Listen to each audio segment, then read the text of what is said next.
Welcome to Boxing Fans Talk TV. I'm your host, TDT. This is the wellness episode. I come on every Sunday at 1 p.m. To anybody who watch me on Facebook, if you see this broadcast, that means you had to come into YouTube. I probably will not be broadcasting in Facebook anymore. I don't know what's going on over there, but I'm tired of the shit I eat. I'm tired of the stuff. Anywho, I felt like I was gonna do some recap anyway of what we've been talking about for the last couple of weeks. But then I said, you know what, I'm gonna recap in a way to answer a lot of questions that I may have gotten over the past couple of weeks. And sometimes I explain some, and people send in emails asking me questions about it. So I take it as maybe I didn't explain it as correctly as I could, or as clear as I could. So that's what I'm going to do. First off, we're going to do the water check. I'm at number 5 right here. When I'm done with this, 5 times 40. Lord have mercy. I need to wake up. I'm at number 5. So 5 times 8 is 40. Sorry. Tongue tied sometimes.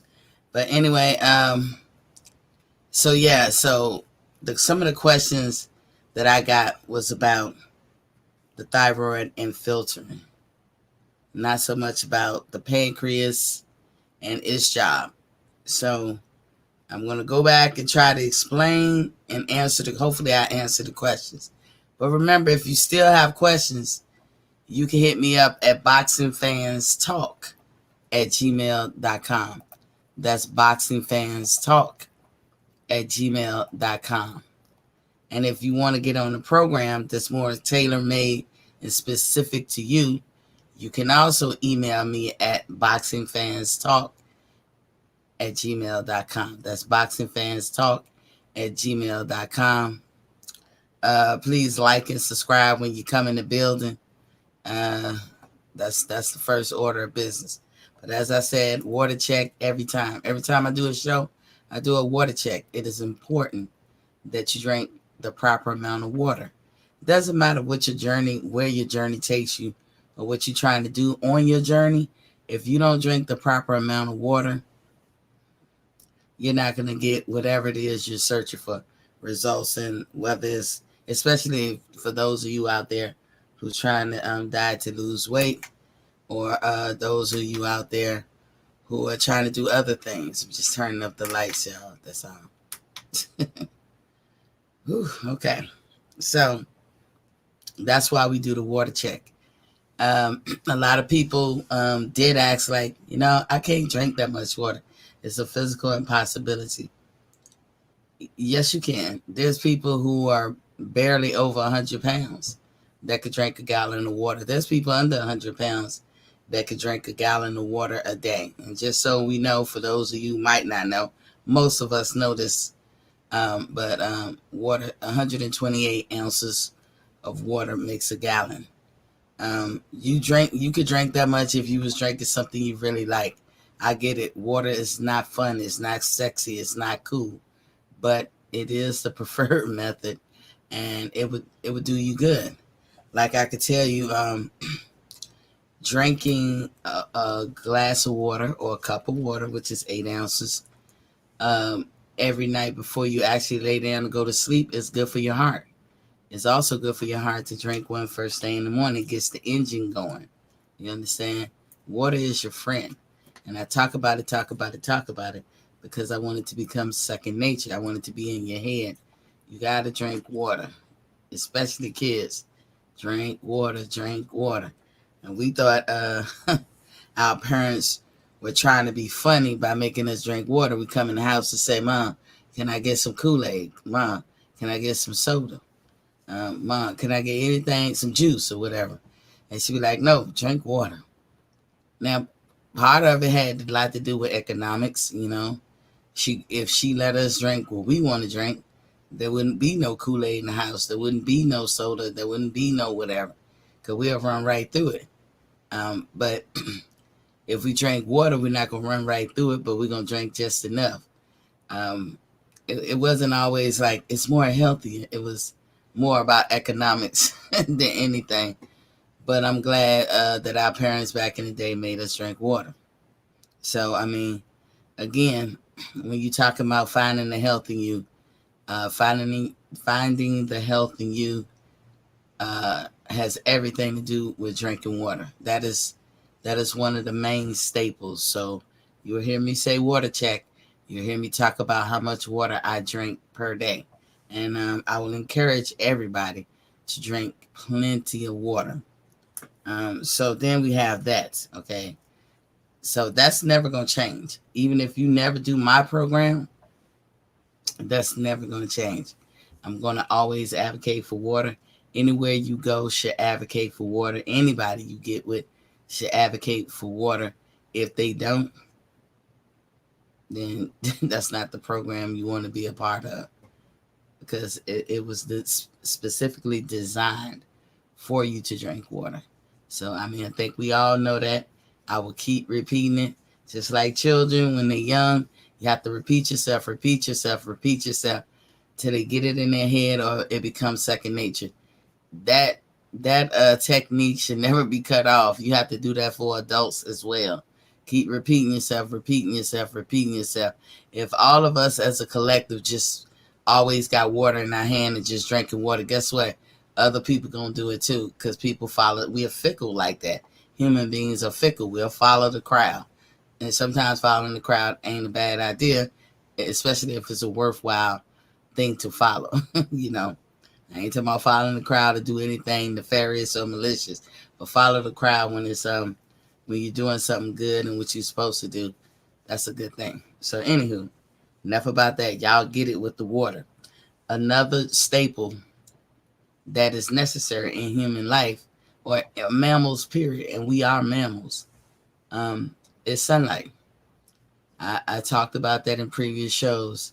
Sunlight is integral. It's as integral as water. Sunlight is going to give you the vitamin D. If you have sufficient vitamin D, you'll have sufficient vitamin C. Vitamin C is not just found in orange juice. In fact, I think us as Americans drink too much orange juice in one sitting. Like, you talking 4 ounces. That's a serving. 4 ounces or maybe a little less. That's a serving of orange juice. Orange juice is very fattening.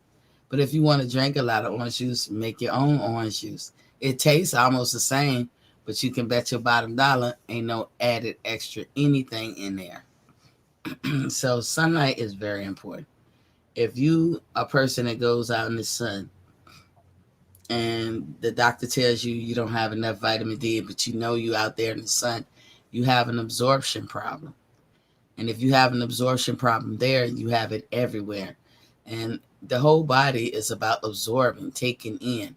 When you eat food and you break it down, you're absorbing, in that process, you're absorbing the whole breakdown of it all. So if you go to the doctor and the doctor say you have you're deficient in vitamin D, probably because you don't get sunlight. Because today's culture, everybody's in the house, they on a computer or they on some kind of gaming system. People are not moving around and getting outside, getting that good daylight on them. Even animals, like we let our dogs out and then we bring them right back in after they use the bathroom. You gotta have sunlight. You just got to. And that's where you're going to get most of your calcium buildup. Now, calcium and salt are hand in hand.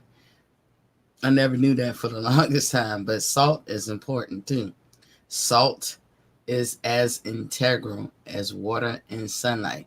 You have to have the proper amount of salt in your diet, or else you're going to come down with disorders and diseases like cancer, like autoimmune, like everything. You have to have the proper amount of iodine in your system. So I hope that answered the question that I got an email about.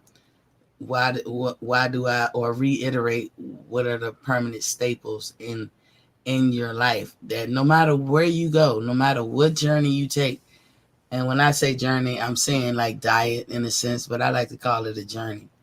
No matter what journey you take or change your life you implement, Salt, water, and sunlight are integral.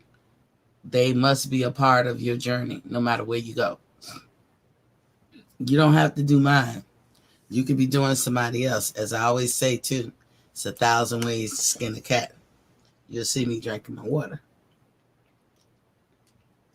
You'll see me advocate. When I'm done with this, I'm going to go on my fridge and grab another bottle.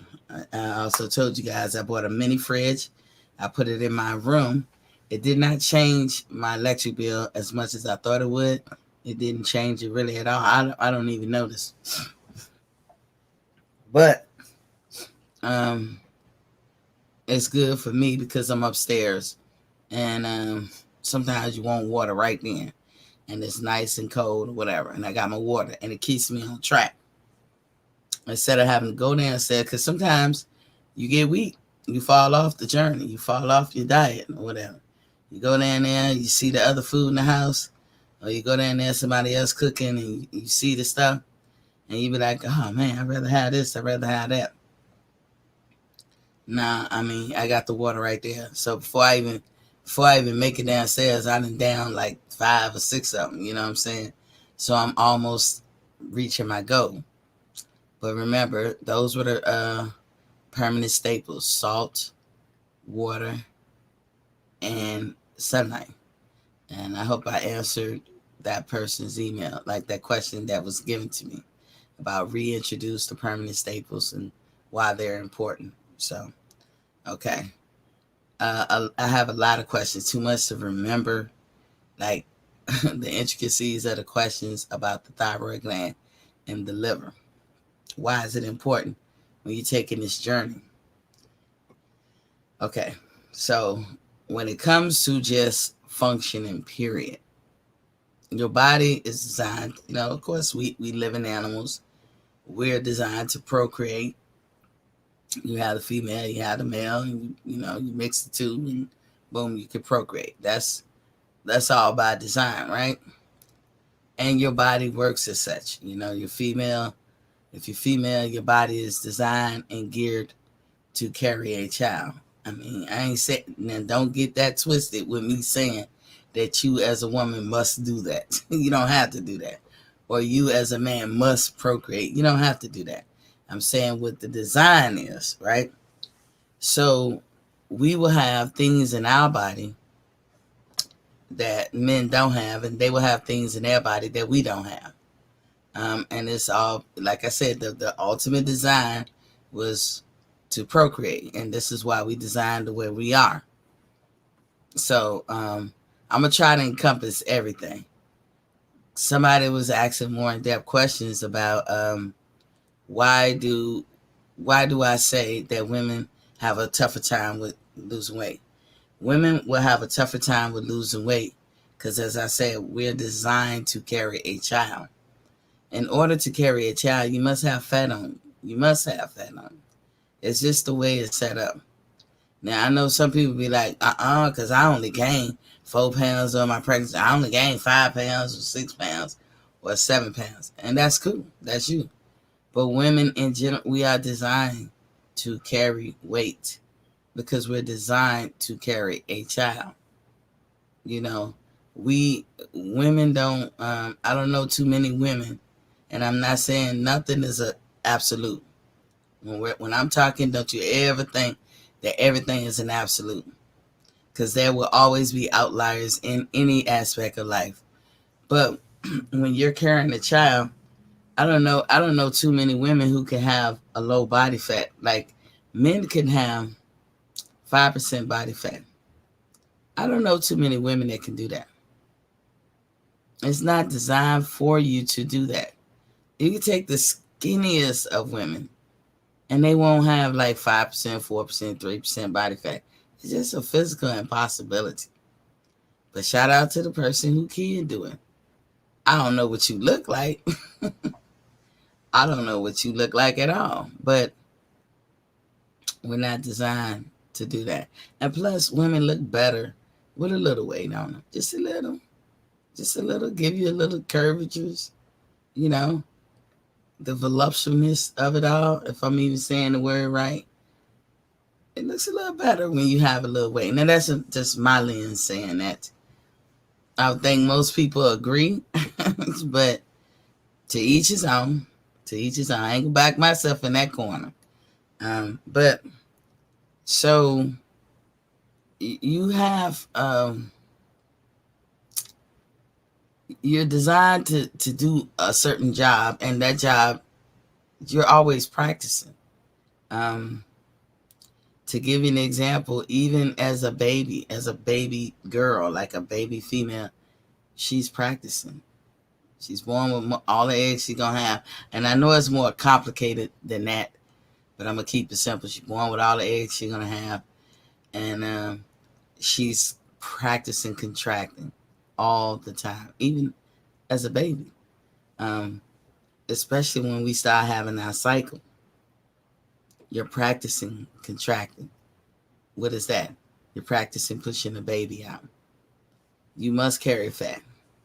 Fat is a necessity to have in reserve, especially when you're pregnant.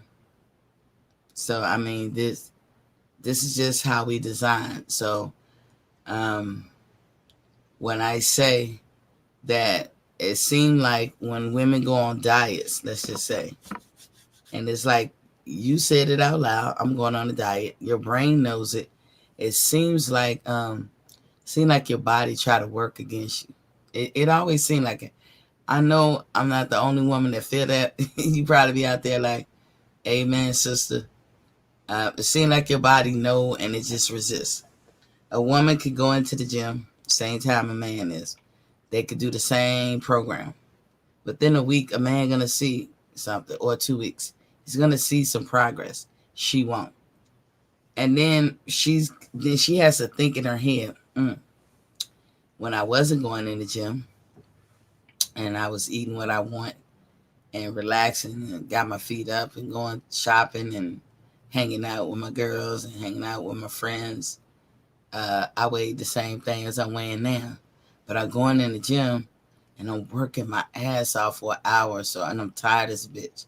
Then I still got to go home and cook dinner for the kids and get them ready for bed so that they can go to school like that. And, the routine of children, throw them in the tub, give them a bath, then do their hair, put them to bed, whatever.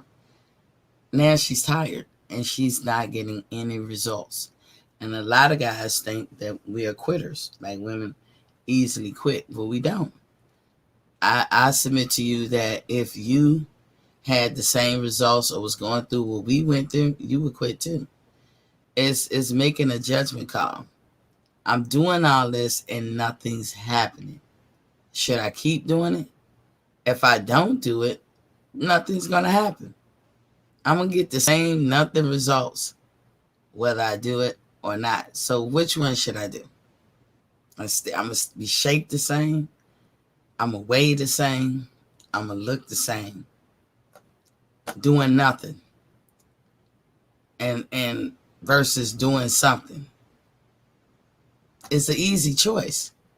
And I think any human being will do that. You keep bouncing your head against the wall. You're not getting different results. You're going to be like, you know what? Later for this. So to anybody who was asking me what I was talking about when I say women are designed to carry weight, I hope I answered that question as far as we are by design meant to carry weight because we carry children. It's just the way it is. And it do seem to be, I'm not saying that this is proven on absolute, but it does seem to be when we say we going on a diet, it never works.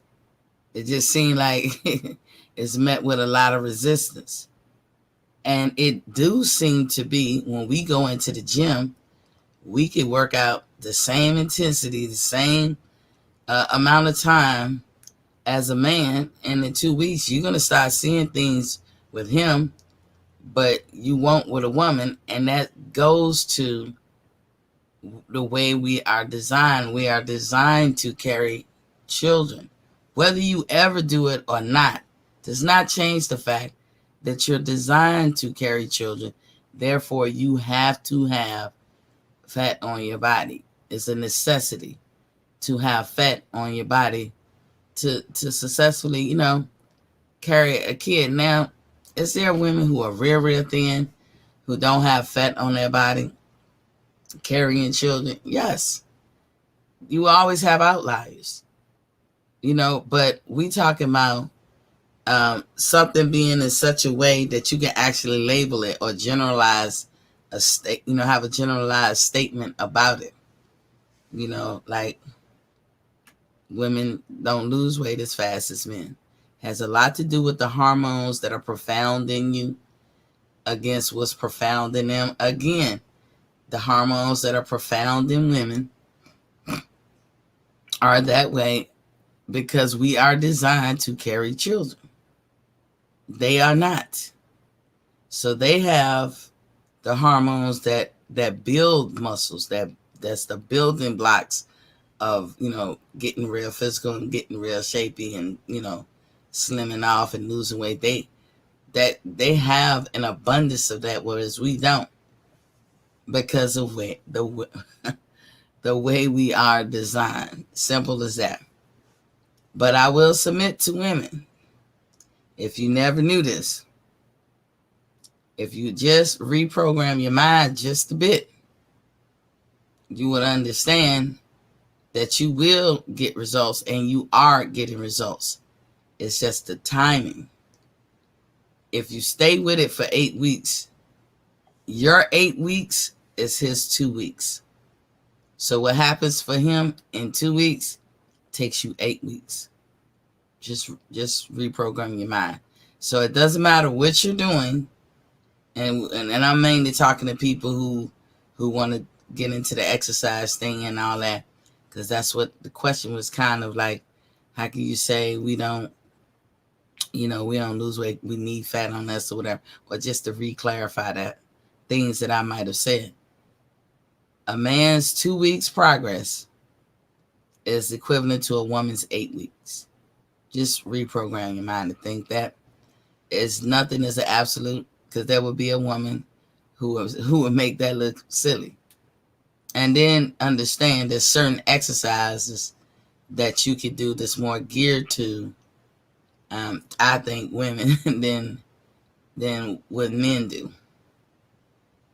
Anything for women that's moving your legs, gonna peel off. It's gonna peel weight off for you. So that's the front loading. That's what you want to leave with.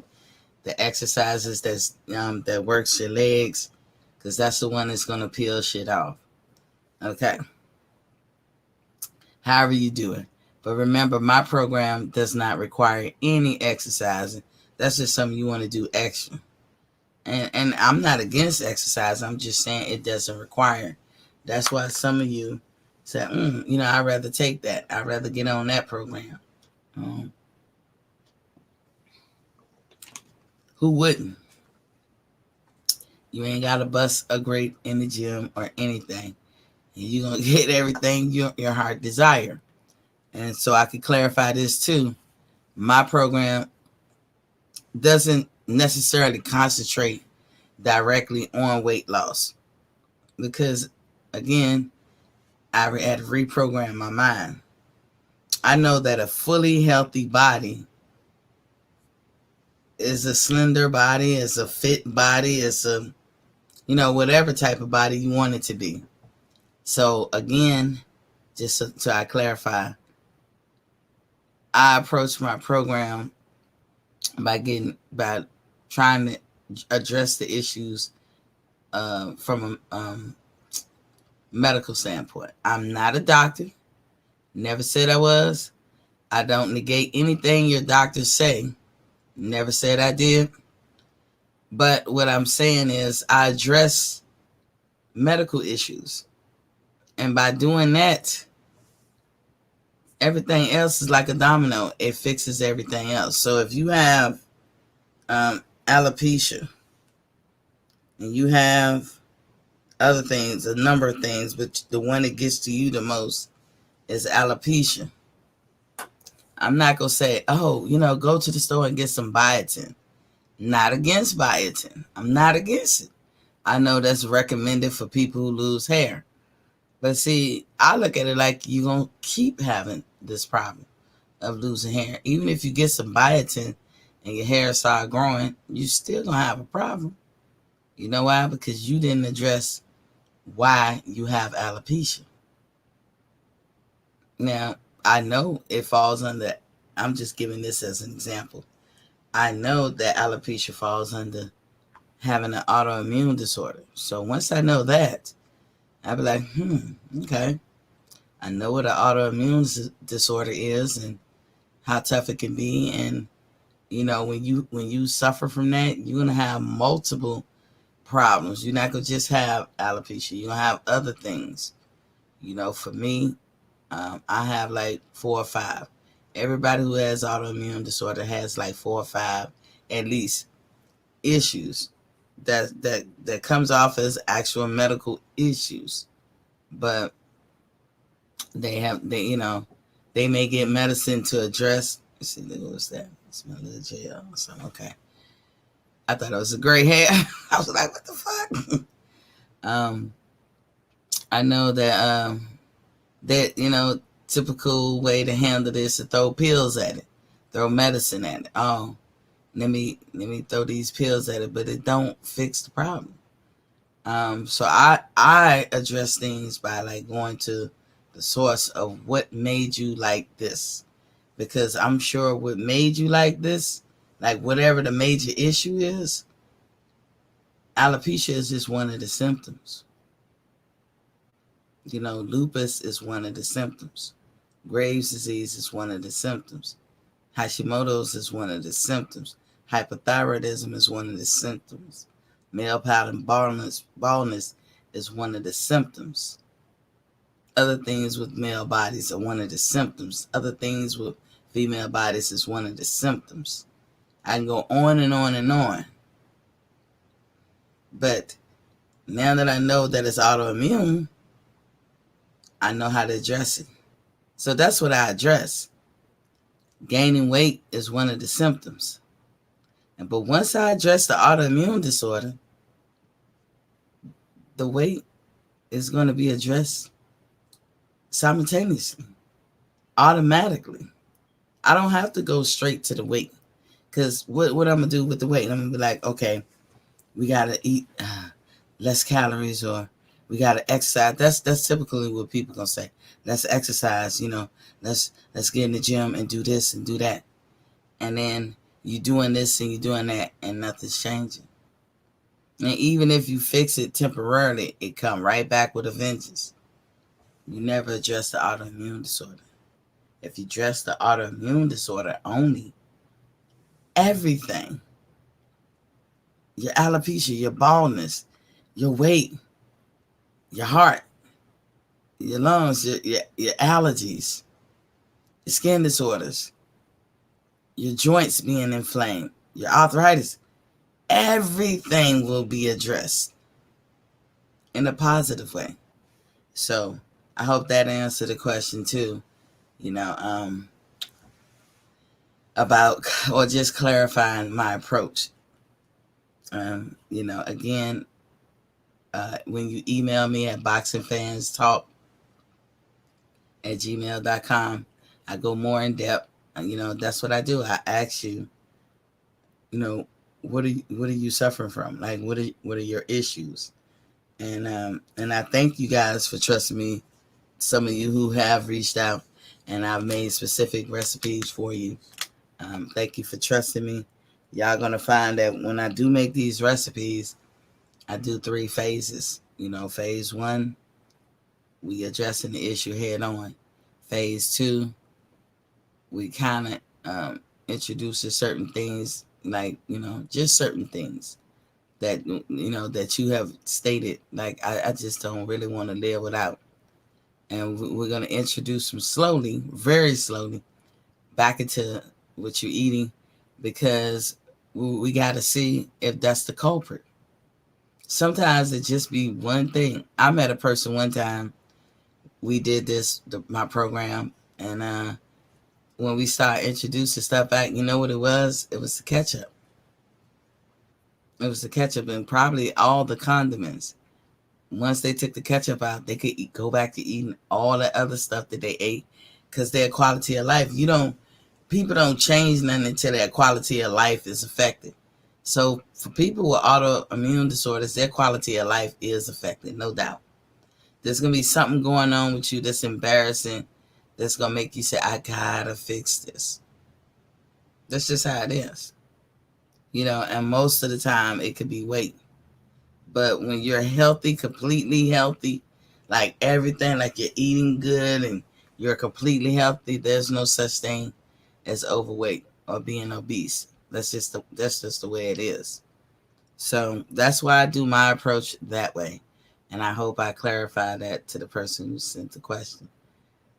One of the other questions, like I said, is so many about the thyroid and so many about the liver. I'm going to save those two for last and try to answer the peripheral questions that I've had. I did have a question about the liver. Somebody asked me to explain again what happens when you eat and the liver, how that gets involved with the whole process of eating. So every time that you eat, there's some kind of chemical reaction going on. We learned about chemical reaction, mechanical reaction, or what was it? It started with an M. I didn't do good in chemistry, y'all. But chemical reactions, right? If you eat something, your saliva breaks it down from the state in which you ate it. Like, say this. Imagine this was food. See how it's in this state? An apple looks like an apple. Orange looks like an orange. Bread looks like bread. It's in that state. You put it in your mouth. The saliva gets involved and breaks it down to a gooey, different state, because now it's no longer hard. It's not in that state. The saliva has broke it down. Now, when you think chemical reaction, I know people probably think actual chemicals, explosions going on. Not necessarily. That's a chemical reaction because that food mixed with your saliva and what you chewing, it's like mechanical or some kind of manually breakdown of food because you're chewing. But the chemical part is the saliva. The saliva and your chewing just change the whole state of that food. You're breaking it down so you can swallow it. That's the first thing that you needed to do. So now that you swallowed it and it's coming down your tract, it's the whole time it's still breaking down. It gets into your stomach. Once stuff hits your stomach, it's almost like you cut on a light switch. When you go in a room, the room is dark. When you walk into it and you need light, you hit the light switch. That's what happens when food hits your stomach. It's like a light switch going off. Bloop. You cut on the light switch. Now that you cut on the light switch, you can see. You can move around. You can have better access of the room that you're in. You can do things. If the room you're in is the kitchen, now you can go in there and cook. You can do this. You can do that. Well, your stomach has hormones and all kinds of things that has to turn on, all in the process of breaking that food down. It's a further breakdown from what we see in our mouth when we chew it and the saliva hits it. So now that it hit the stomach, imagine you just turn on a light switch. All these chemicals being released, all these hormones, I must call them hormones, being released in the stomach to do something further, to break down the food, to get it ready to go to the next level, which would be your small intestines. And your small intestines, that's where the acid is and all that stuff. That's how the food gets broken down even more. The whole purpose of breaking your food down is to break it down to its molecules so that you can then take it in a molecule state. And we know from school what molecules look like. Just draw a bunch of little circles. So the food went from a solid state like this to a mushy state to little circles, molecules. So the molecules is the only way that your body can absorb. And y'all remember that I was talking about absorption. It starts with the sunlight. That's how we get vitamin D, absorption. Vitamin C, absorption. And I told y'all an absorption problem anywhere is an absorption problem everywhere. So don't think if you got an absorption problem with your vitamin D, like you can't even absorb the sunlight in a proper manner. Don't think that when we talk about this part of it, the molecules having to be absorbed in the body, you have an absorption problem there too. All of this type stuff, it's like a domino effect, like I said. When something is wrong over here, trust me, things are wrong over there. Because it was like a domino effect. You know, if this fell down here, all of these have fallen down too. If you want to fix this, because this is the one that's causing you the most problems, the hot ticket item, the one that everybody can see, that's causing you to be socially inadequate, you don't just fix this. Because even if you prop it up, it's going to fall back down. You prop it back up, it's going to fall back down. You have to go fix the first thing that fell. Fix this, and when you prop this up, it stays up. You understand? And everything in between. So back to your food hitting the stomach. The light switch comes on. The proverbial light switch comes on, i.e., the hormones in your stomach are now activated. They don't activate when you don't eat. You don't eat, there's no activation. It's dormant. It's dark. The light switch is off. And nothing is going on. As soon as the food hit the stomach, the light switch come on. It's now activated. It's going to further do things and have chemical reactions to prepare that food to go through the next level, which is the small intestines. And in there is acid. There's acid going on. The small intestines is like really an entity by itself. It's like one way in. And it has to be that way. Because the acid and crap in that small intestines could kill you. Can kill you. And it could be like a septic intoxication or backup. It could kill you pretty much. It's only one way in and one way out with that. So once it get into the small intestine, it's going to break down further. All of this breakdown is to get it to its finite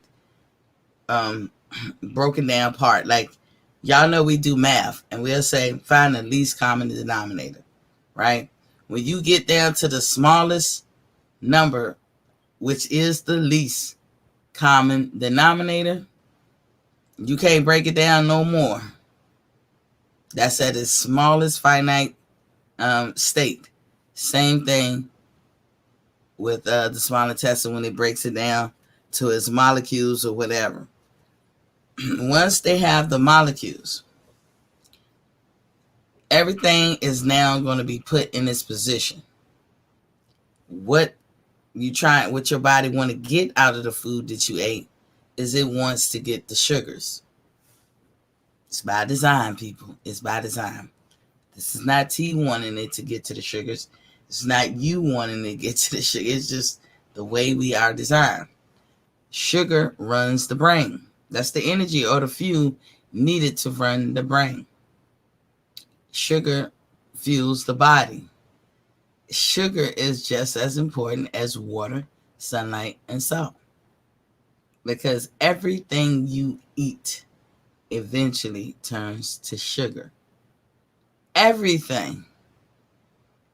Reprogram your mind. And some people will argue that not everything turns to sugar. For the most part, everything you eat turns to sugar. The other nutrients, you're not worried about. It's the sugar. Okay? This is why this is the one drug that we as Americans are most addicted to. And all of us have this addiction. Whether you look like you're addicted to sugar or don't. Whether you look like you're the picture perfect health or don't. Americans as a whole are addicted to sugar, and it probably started at birth when the doctor gives you sugar water, because that's what they give babies a lot of time. I don't know if they still do it, but they used to do it a lot. So anywho, so now that your food is broken down to the molecules of sugar, now your body's saying, okay, we didn't ate the food, we didn't change it from one state to another so that we could swallow it. We were able to swallow it. It got to the stomach because we couldn't get it from outside your mouth to the stomach without breaking it down so we can swallow it in a form that's gooey and mushy. We can swallow it. Now that it's in the stomach, the hormones are activated. The light switch has turned on. We keep breaking it down while it's in the stomach, and then we move it to the small intestines for even more breakdown. Now we broke it down to the type of state that we can actually consume and use or absorb in our body. And that's in the state of molecules. So now that it's a molecule, and they all sugar, because that's how we grab with sugar molecules. Now we want to get it in our body system. And I know some people say, T, well, when you ate it and you went to your stomach, isn't that in your body system? No, it's in your body, but it's not in your body system. The most important thing that you have and you living off of is your blood. Your blood powers your organs. It's a constant cycle of repurposing itself around your body to power the organs. Look at it like a fuel line. The veins, the arteries, just imagine them being fuel lines, and the blood is the fuel, right? Just imagine it. Well, we gotta have fuel, and we gotta fuel the fuel. I know that sounds crazy. The blood will be there, whether it's got the proper nutrients or not. But for how long? That's what we talking about, surviving. How long? How long can you don't have the proper nutrients and survive? I mean, some people make it look like forever, but it's not. Dre Finance is in the building. Salute at Miss T. Stay up, my sister. I hear you, King. But it's not. Salute to you, too. It's not. Your blood is your fuel. If you look at your arteries and your veins as fuel lines, what's running through them? Blood. So what do the blood do? It fuels your organs. This is the fuel needed to pump to your organs. But all it wants is nutrients. It don't want what you want. It wants what it was designed to take. So all through that breakdown system that I just explained, you have is looking for sugar. The breakdown system is to take the food you ate and get the sugar from it. Now, remember how I describe it. So I'll describe it again. It's the only way that I could visualize it. Maybe it works for you, maybe it don't. But I'll do my best. So imagine that now that it's in its proper state, the sugar molecules. Imagine you just ate a cheeseburger. And out of that cheeseburger, you was able to gain 12 sugar molecules. But 6 of them are real sugar, meaning God's sugar. And I may say God, but I'm saying of earth. Man has found a way to create fake fugazi ass sugar by hybridization or whatever the case. But there's real sugar and then there's that fake sugar, okay? Your body will never use and never like fake sugar. But it will always love and like real sugar. So we just told you what the blood does, right? That it is the fuel that pumps through your body that keeps your organs going. It's the fuel that they operate off of, right? But it needs to be replenished all the time. You make blood cells every day. The most prominent one are your red blood cells. Those are the ones that's running through your veins and doing the cycle every day, pumping through your heart, lungs, back down to your feet, the circulatory system or whatever. So you ate a cheeseburger.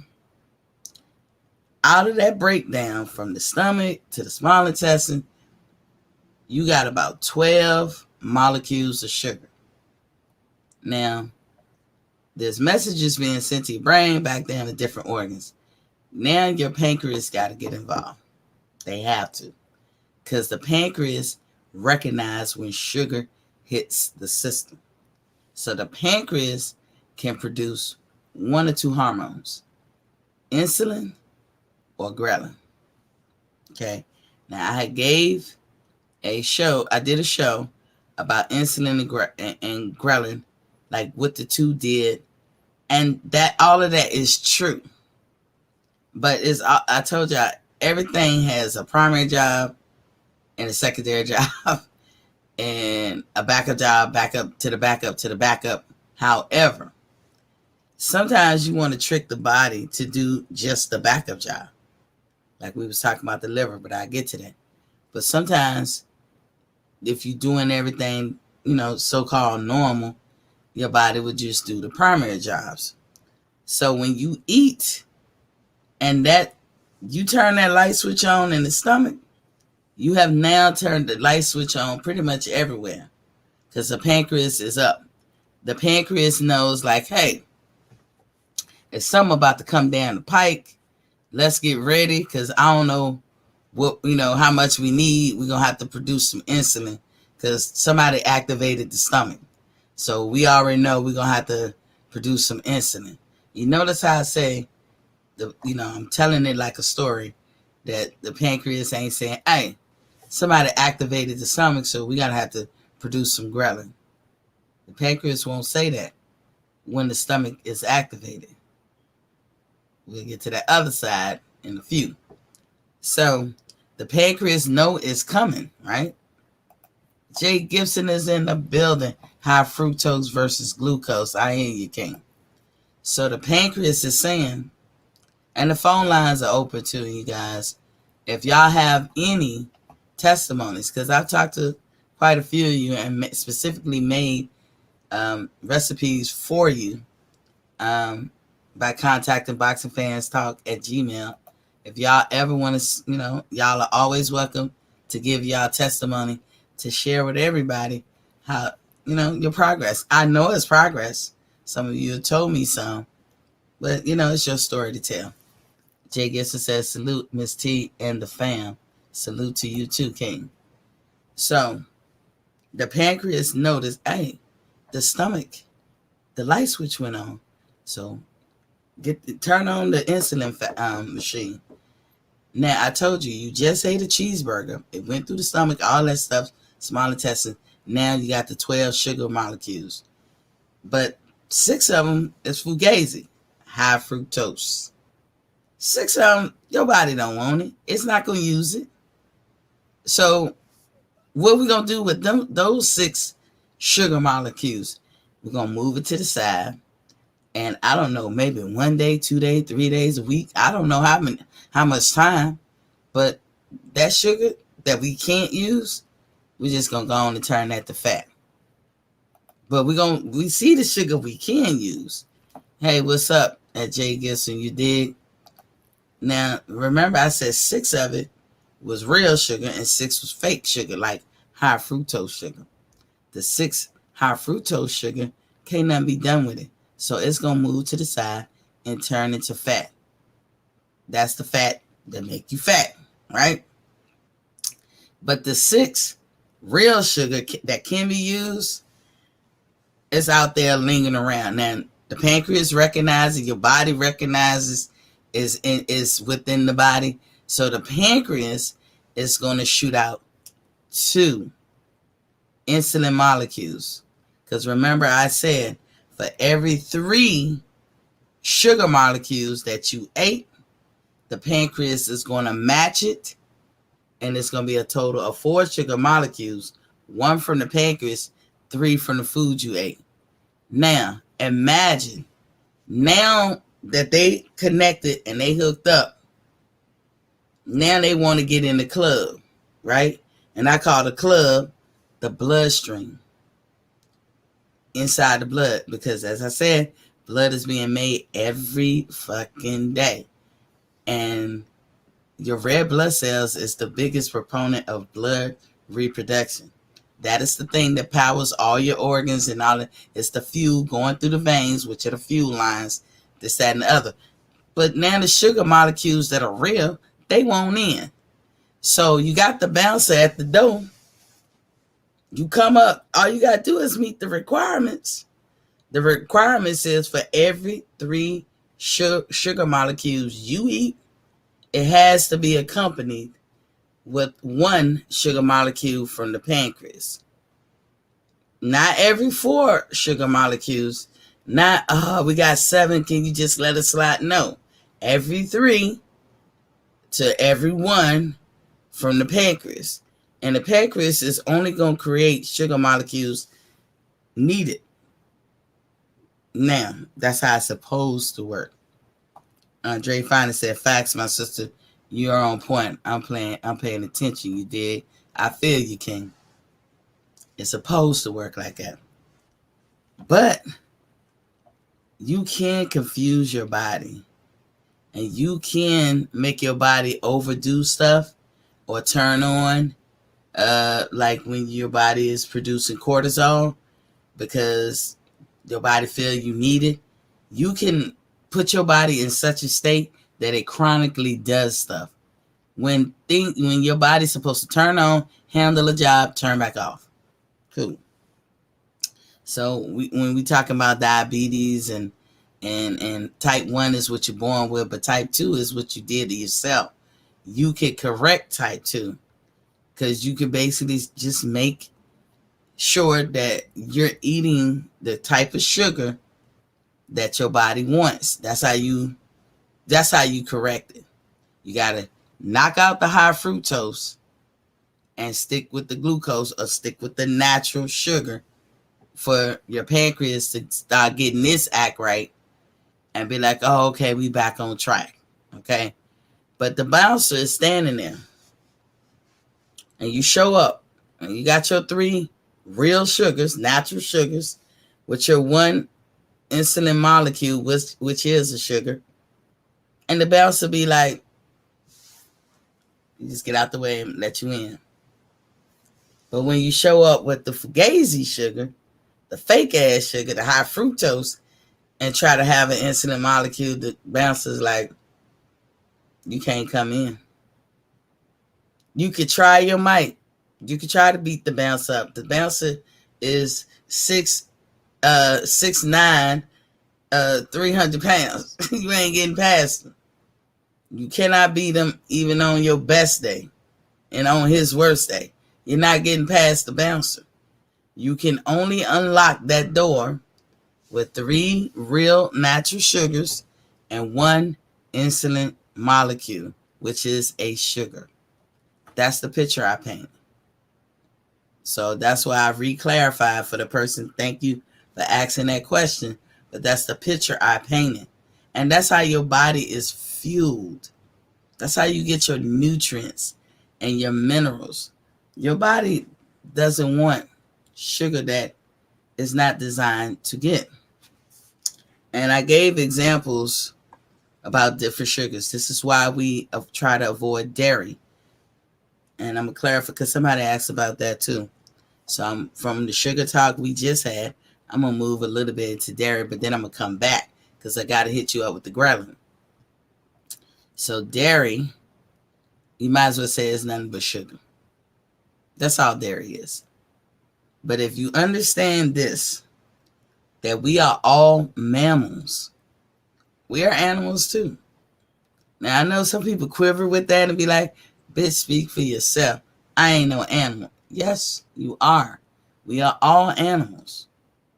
We all have a female and we got a male, right? And I started this conversation out about what we are specifically designed to do. I am a female. I was designed to carry children. Whether I did it or not is another story, which I have. But that's what I was designed to do. So my body is formulated and being in such a way designed to do that job. When I had a child and I started breastfeeding, which is a lot of motherfucking work, by the way, I've tasted my breast milk and it tastes sweet. It does. It tastes sweet. I've seen my breast milk be thick. I've seen my breast milk be thin.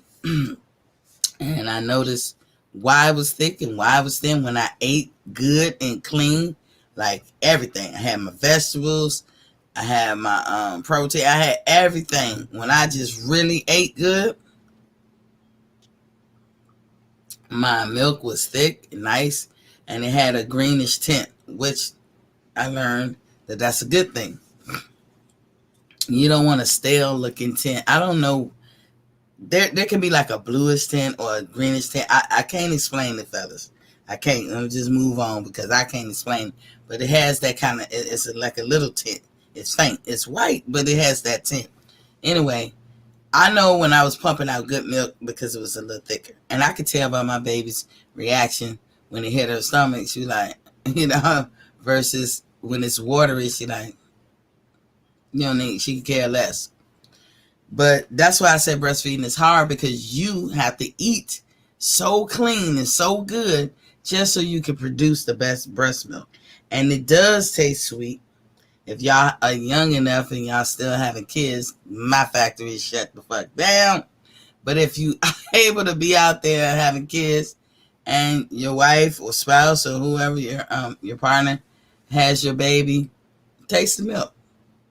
I will tell y'all two beautiful things. You can never prepare a bottle the way breast milk is naturally prepared. It comes out at a certain temperature, the same temperature all the time. It's body temperature. You cannot do that. You can heat milk up for your baby to get to that temperature if you can. That's hard. And then within minutes, it's going to lose that temperature because it's in a bottle as they sucking it. Whereas when they breastfeed, every drip that come out be that temperature at all times. That's a beautiful thing. Secondly, it is sweet as hell, as I said. And people be like, yuck, why you taste your breast milk? Because I want to know. I knew I only had that opportunity. Like, you got to get it while you can get it. I wanted to know. I was curious. What are they drinking that's so good? So here go the sugar part, right? So we know that whatever I ate, turn the sugar. I just explained how that whole process is. So quite naturally, when I'm making the milk, it's sugar milk. That's why the baby like, That's why you see them doing their hands and eyes be all open and shit. That shit be good. And it's natural sugar. And it's natural fat. And when you have a baby, which average size baby is 7 pounds, you are meant to put like 25, 30 pounds on a baby within that first year. So you could get a baby at 1 naturally, like normal. The general statement for that would be a baby at 1 can weigh between 30 to 40 pounds. That's what breast milk do all year, every day of that first year of that baby's life. We have the sugar, the fat, it ain't nothing but fat and sugar in breast milk. It's just, that's pretty much the ingredients, but it's natural, right? So we giving our milk to the baby, we're meant to put that type of weight on them. Now, let's talk about cows. Just because they cows, that don't mean that their babies aren't special to them like ours are. Every baby is beautiful in my eyes, even cows. And people say, well, they don't know no better, they don't feel nothing. All mammal babies play, don't they? If they play, they have emotions, they have feelings. The mother cow gives birth to an on average 90-pound calf. Now, hell, children don't even get that size until they pubescent, 11, 12, whatever. Dre finally said, it's true. When I was a young man, I tasted my wife's breast milk. Yes, I did. I'm a tit brother. You dig? I did. You are so correct, my sister. All natural. That's right. If you missed that boat, you missed a good thing. Because good luck, you have to sneak some breast milk. Like maybe your children have breast milk and women store their breast milk in the refrigerator. And you might have to, if you don't have no daughters, then you're going to have to maybe sneak a taste of your son's baby mamas. You got to get it while you get it. Just so you will know. And so the mother cow has a calf. And her baby just as precious to her as mine is to me. And when he come out, he might be big as a motherfucker, 90 pounds at birth. But how big is he going to get by the time he's 1? You know how much cows typically weigh at the age of 1? About 500, 550, something like that. 500 to 600 pounds.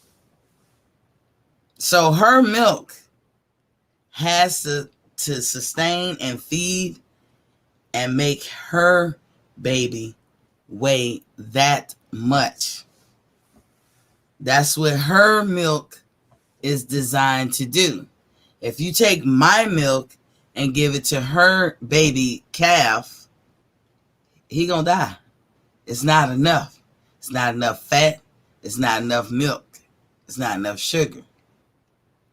But if you take her milk and give it to my baby, and my baby surpass the 30, 40 pounds and be like 60, 70 pounds, and we sit here and wonder why kids are obese.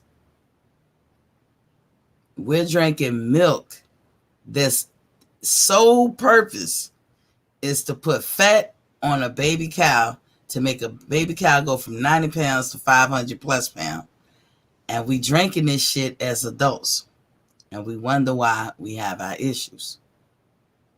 That's my for instance. Y'all can take that, marinate, and, become one with it because that is a fact.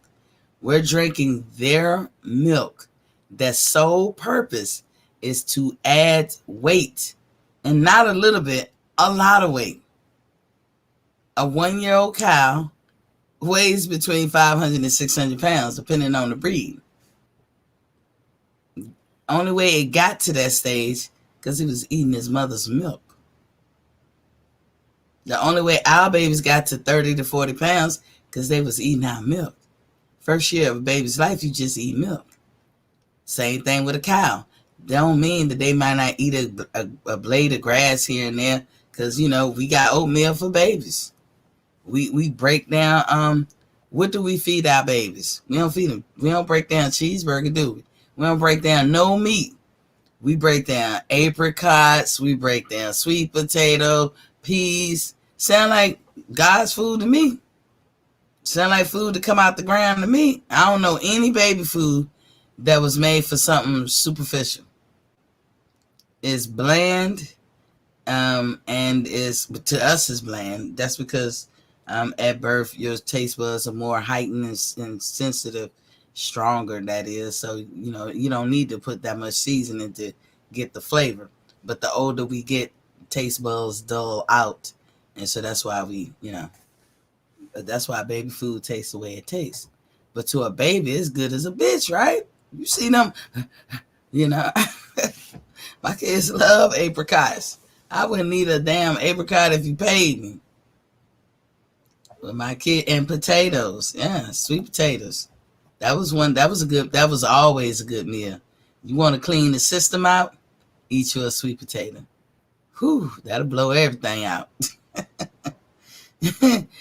But that's why I say it's important to reprogram our mind and understand how the body works. Because if you know how the body works, you'll understand how to feed it. It'd be a lot easier. You know, one thing I used to hate about diets, and I've tried them all, is doing a diet and trying to, be successful at it, but not understanding, I'm thinking I understand because I'm taking what everybody giving me, taking what's already out there in the world, but I did never understand because they give you so much information. It's almost like they intend to befool you, you know what I'm saying? But they tell you the truth. And that's just how this country is. Even when you're talking politics, you're talking everything, they give you everything up front, excuse me. Ain't nothing a secret. They give you everything up front. But they give you too much information because they know most of you guys are not going to be able to connect the dots. But once you connect the dots, look at the choices you make. Look how shit work better for you. Okay? I figured this shit out, not thinking I was going to figure this shit out, but just for my overall health, because I do suffer from autoimmune disorders, as I told y'all in the beginning. And this is why I know these things, because I had to figure some shit out. They wasn't telling me. And I was like, oh, so this worked like this. That's why that didn't work that I was doing. Oh, okay, boom. This is why I can tell y'all I can devise, or I came up with a program of addressing certain issues, mostly medical issues, of finding the health in you is what I call it. And when we go on this journey to find the health in you, we address issues like you may say, I got a circulation problem. Well, that tells me something. Your feet hurt at night. That tells me something. My chest is always tight. That tells me something.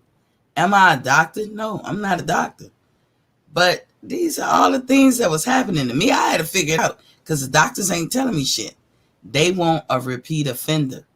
That's the only place where a lot of us are guilty at in America is when it comes to health issues. We are repeat offenders. And hey, that's money, money, money that you got to spend out. And them people, why stop the gravy train? If I can get you to keep coming back to get this medicine that temporarily help your feet stop hurting so you can go to sleep at night, but it don't fix the problem, hey, which one you think I'm going to pick when you paying me $50 a whop? I need you to keep coming back. I need you to be a repeat offender. I don't need you to figure this shit out and then it stops permanently and then boom, there go my monthly $50. No, I need you to keep running me that 50. Dre finding, what is that, Miss T? What you mean, Dre? I was just talking. I didn't even know what I said. What are you asking? What is that, Miss T? What is that at, Miss T? Okay. Yeah, I need you to be a repeat offender. And that's just how it is. I'm not knocking them. It's everybody got their hustle. I'm not knocking nobody. Everybody, there's good hustles and there's bad hustles. Good hustles will help you. Bad hustles will get over on you. I'm not trying to get over. I know this shit to be a fact. And I help people. I told y'all in the beginning that I also am in the process of getting my license to be a boxing trainer. I do that. I've been doing it for free forever, learning how to do it. I work with a couple of coaches here where I live. I know everything about physical fitness or whatever. I've done that. Built a gym in my garage. I know about it. I'm retired military. I have a wealth of knowledge. But one thing that escaped me, because I was like, I thought that being overweight was the problem, was the main thing that made the problems that I had. but it wasn't. It was a symptom of my bigger problem. And until I learned that the autoimmune disorder that I had is what caused the domino effect of the weight gain. Because somebody asked me this too. What do I mean by saying that it's not the start point don't start at, oh, this person's fat and so therefore they lazy, or they lazy and that's how they got fat. And I said, no, listen, laziness is a feeling, right? Is what you can arrive at. So you have to ask the question, why is that person lazy? That person is lazy because of something. They're not lazy just to be lazy. Like, of all the things, of all the traits to have, I'm going to pick being lazy. It doesn't work like that, y'all. They was lazy for a reason. So for me, I would never look at somebody and say, yeah, that person fat and lazy, or that person got fat and that's why they got all their problems. No, I'm going to be like, I wonder what made them gain the weight. I wonder what made them lazy. Because if I can answer that question, then I can fix that shit. I'm not gonna say, well, we gotta fix you being fat. Like, so we're gonna make you run 10 miles, or you can't approach people that's overweight like that. You can't do that, because then you be hurting their body. Like, there's trainers out there that'll train people and be like, this is how I stay in shape. And either that trainer don't have a weight issue, or maybe they did in their life and they got in shape, but they starting you off at the heightened level and then wonder why you quit. I had to address issues like that. Like, why do we always give up? Talking about us as women. These are the questions that I was asking. I wasn't asking surface questions. So a person didn't choose to be obese and then became lazy. There's a reason that those two things happen, and it ain't personally them.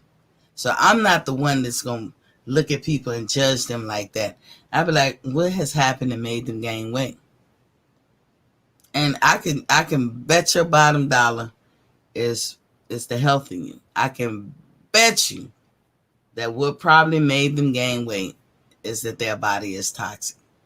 Bet you. In your lifetime, you have probably never really met nobody like the Clumps. And if you have, you can count on one hand. You have not met nobody that just pull up at a table and they fat because they just overgorge and overate their way. Now, people can get obese and then depression. Depression can make you eat more than you normally would. This is what I mean by address the issue. You take away the depression, you take away them keep eating like that. Sometimes weight can be a security blanket for some people. Some people don't even know a life without even being the biggest person. Like, you could be a certain size when you're young, and to you are always like, women are notorious for this. We don't like our body. I don't like my stomach. It's pokey outy. I don't like my legs. They're too thick. I don't like this. I don't like my breasts. They're too big. We are notorious for this shit, right? And then 20 years later, we big as hell. And we be like, oh, back in the day, boy. But then it's like you didn't even appreciate it back in the day. We got to change your mindset. So that's what I meant. I hope I answered that question. I probably went off in the deep end a little bit, but I hope I answered that question. You know who you are.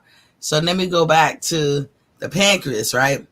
So we had learned that when you ate the food, it turned to sugar, yada, yada, yada, all that stuff. And what the pancreas do. Well, let's talk about this. If you don't eat no food, then what happens in the stomach? I mean, let's take it from step one, even though it's redundant. If I don't eat this, if this is a cheeseburger or whatever, pizza. If I don't eat it,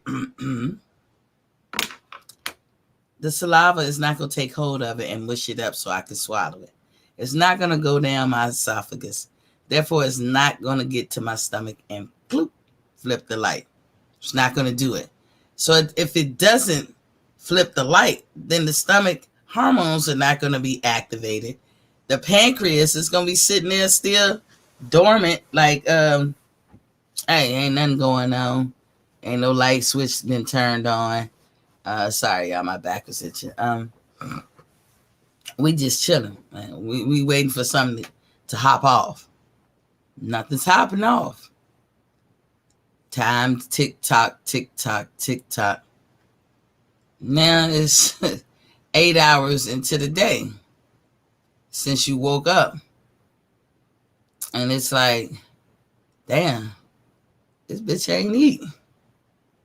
Ain't nothing hopping off. Ain't nothing in the stomach that hopped off. So now the pancreas is like, let's produce some ghrelin. And then the ghrelin is supposed to tell you you're hungry, right? I said, this person was asking me why I said that hungry is not a real thing. Technically, it's not. When you eating right, it's not a real thing. It's not a real thing. You only get hunger pains because you release ghrelin. But ghrelin is meant for to tell you, hey, get the fucking eating, right? Eat some shit, right? But they don't tell you the other thing that ghrelin do.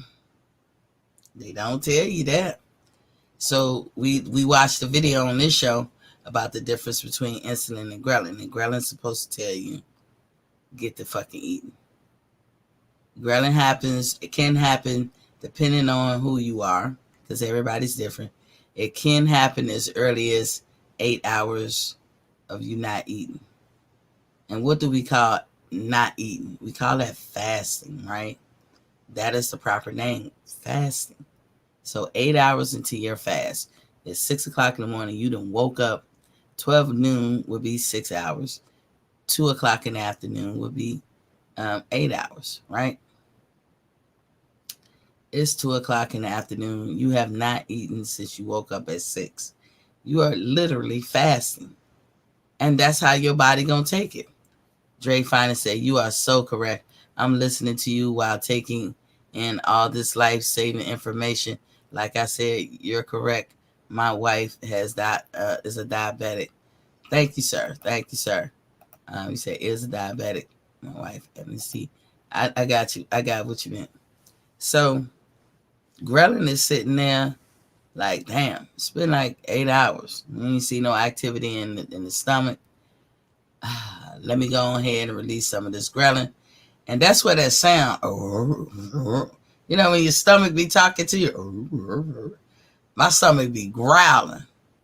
You know when the stomach do that? Because you release some ghrelin. And then if you listen to a doctor's explanation, nothing against doctors, because they telling the truth. The ghrelin's supposed to let you know, bitch, go eat.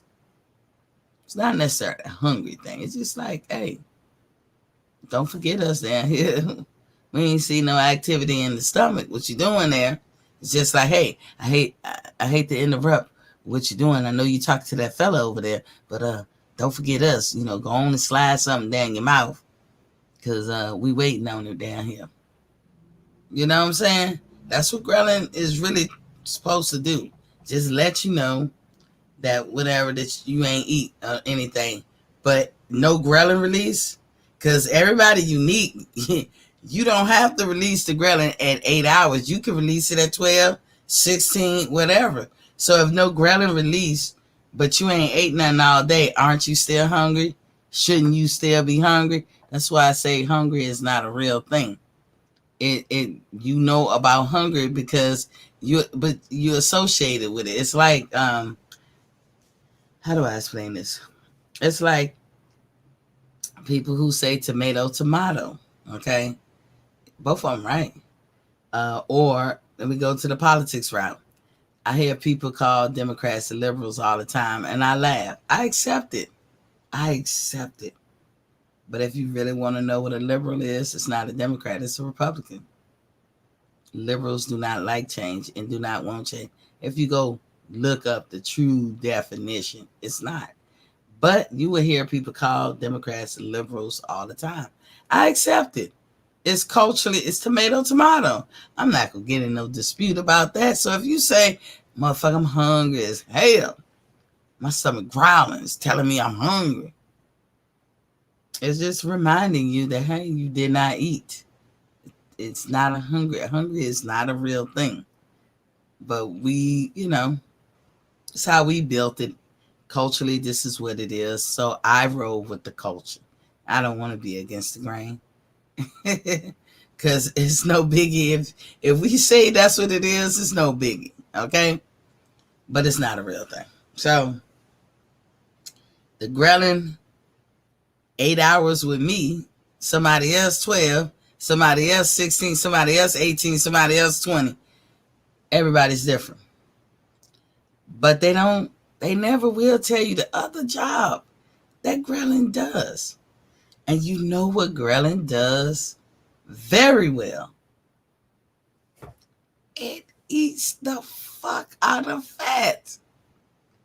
When I tell you, it eats the fuck out of fat. It's not the only thing in your body that does that. When you get into a condition called lipolysis, ketosis or something, that eats the fuck out of fat too. A lot of diabetics experience that. You can experience that eating nothing but meat, which is not healthy. It's not healthy, y'all. You don't even need meat to get protein. You don't need it. And anybody that tell you you have to is not telling you the truth. We are not carnivores, as I said before. You can go your whole life and not eat meat. Well, how are we going to get big and strong and muscular? The biggest mammals on earth do not eat meat. Hippos. But hippos will fuck you up, man. They ain't nice animals. They don't eat meat, though. But they not nice animals. They are aggressive, and they will strike first. They fucking like crocodiles, man. They don't give a damn. They want to kill. They killing machines. But giraffes, elephants, only apex predators, for the most part, eat meat. Lions, hyenas, wolves. We're not an apex predator. We're not carnivores. But because we're so resilient as mammals, we will adapt and adjust to anything. I will be sharing your channel with a lot of people who needs to hear what you're sharing, my sister and queen. Thank you, sir. Facts. Thank you, sir. I appreciate it. Yeah. Yeah, them hippos are very dangerous. People be fucking around going on them tours in Africa, and I would tell that motherfucker, do not take me on the water, because where them hippos at? Because they could come from under you, they will flip the boat, and they will kill you, and they won't even eat you. They'll just kill you, break you apart, and go on about their business, girl or guy. And don't even get around no dude when he ready to get him some. He be thinking everybody trying to block. I don't need to be around no hippo. Hippos should be goddamn apex predators, but they not. And it's crazy. You have to get them as babies to make them see things differently, to make them less aggressive. But you don't want to do that, because then they can't conjole with other hippos. You'll ruin them, right? He said, yes, my sister. True that. I used to think hippos were just fat, fluffy, whatever. Fuck that. I'll go around a silverback gorilla before I mess with a hippo. Now, they are friendly, oddly enough. They're very friendly, and they're very protective. And they're very, I'm going to say, paternal, but meaning they're very maternal-like. Between a female gorilla and a male gorilla, the male gorilla is very, more apt to be, a caregiver, a nurturer. Who knew? I do. I study that shit. That's my favorite animal in the world is the gorillas. I love them, especially when they babies. Oh. But anyway, getting back to this, so ghrelin will power through fat. And it just don't take like, I'm just going to go to the stomach. It take it from all over your body. Whenever fat is being used, let's say we had to have a situation like with a makeshift hibernation, because maybe at this time food is scarce or whatever, and so your body is going to utilize the fat. See, this is the resilient part about what I was telling you, how we can adapt and be resilient. I thought hippos was nice when I was a kid. Me too, for years.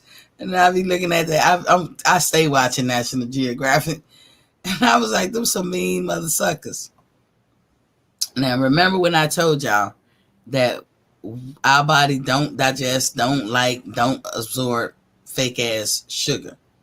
So, this is the part of the ride that get tricky. This is why people say, that's not true, Miss T. It does. When you're in fight or flight mode, your body can do anything. That's the best way I could say it without going too in depth. When you're in fight or flight could mean food is scarce. There is no food. Your body will take as much fat as it could off you and use it. So when you have fat on you, oh, trust me, that's stored energy. That's potential energy. Energy is never wasted or destroyed, right? That's potential energy. But your body have to be put in a condition where it's going to take that and be like, fuck it, I'll take it how I can get it. I'll take this, I'll take that. I know it's fake, but run it. I need it. It ain't gonna give me the nutrients as needed, but it's gonna buy me that extra minute or two. So in cases like that, yeah. But who in America is living like that? Who in America, even poor people, who in America is living like that, fight or flight? I ain't talking about like you can't be in a predicament or something, but I'm just saying in general, who is living like that? None of us. So we have to go with the prevailing wisdom. So ghrelin runs through fat. It eats it up. Somebody asked me the question about, I was talking about there's two types of fats. This fat is called adipose tissue. That is the clinical term for it. Adipose tissue. And a lot of fat that we have are white fat cells or adipose tissues. But to that person, let's say, who have a high metabolism, because there's people out there like that. That's a defect, but it's a defect you want and I want. I have an overactive immune system. That's part of my autoimmune disorders. Some of you guys could be listening and say, oh my God, Miss T, I would rather have that. No, you don't. No, you don't. But that's the only life I know. So I'm conditioned and desensitized to it. But meaning, if I have an overactive immune system, you know what that is? That's skin disorders. For y'all who don't know, that's psoriasis. That's eczema. That's what that is. You have an overactive immune system. You have two immune systems roughly. You have one inside and you have one for the skin on the outside. Your skin is the biggest organ you have on your body. It's 5 layers deep, something like that. And they call it the integumentary system. So anywho, when your skin has layers, but everything you put on your skin can penetrate. As y'all see my hands, see how this one, let me see, this one, okay. This one is a little darker right there. That's because a couple of weeks ago, it was really, really bad. It was inflamed, it hurt, it was burning. I have eczema. But what that means is I touch something. Let's say this. This is a remote control. My hand went across it like that. I ain't saying this exactly. I'm giving an example. My hand did this. And my body, because it's overactive immune system, said, oh my God, red alert. Send all the histamines and the motherfucking cortisol and they run that shit over there because we being invaded by this damn thing. We don't know what it is. We being invaded. And everything ran over there. My body pharmacy was like, ding, ding, ding, just directed everything over there. And it gets there and be like, we was here for a remote? A remote ain't dangerous. Oh, hell. But remember, energy is never wasted. So there has to be a byproduct. The byproduct is the skin rash. So when y'all see people out there with skin rashes, terrible skin, look like it's ate up or whatever, that's what it is. I'm going to tell you the pros about it, knock on wood, because you never want to tempt fate. I don't catch no motherfucking diseases. I never have. And I know I've been with people who later on or maybe before me, I've never knocking on wood because I'm superstitious like that. And trust me, and Miss T Young Day, I done threw this thing on the crap table many times. Looking for love. Looking for love in all the wrong places. Looking for love. He said false alarm. But that's what it is. I've been out there. I ain't gonna lie. Trusting the motherfucker. You telling me, it's only you, baby. Well, that's my boo. We ain't gotta wrap it up. Mm-hmm. I have never in my life been told I was burning. Never.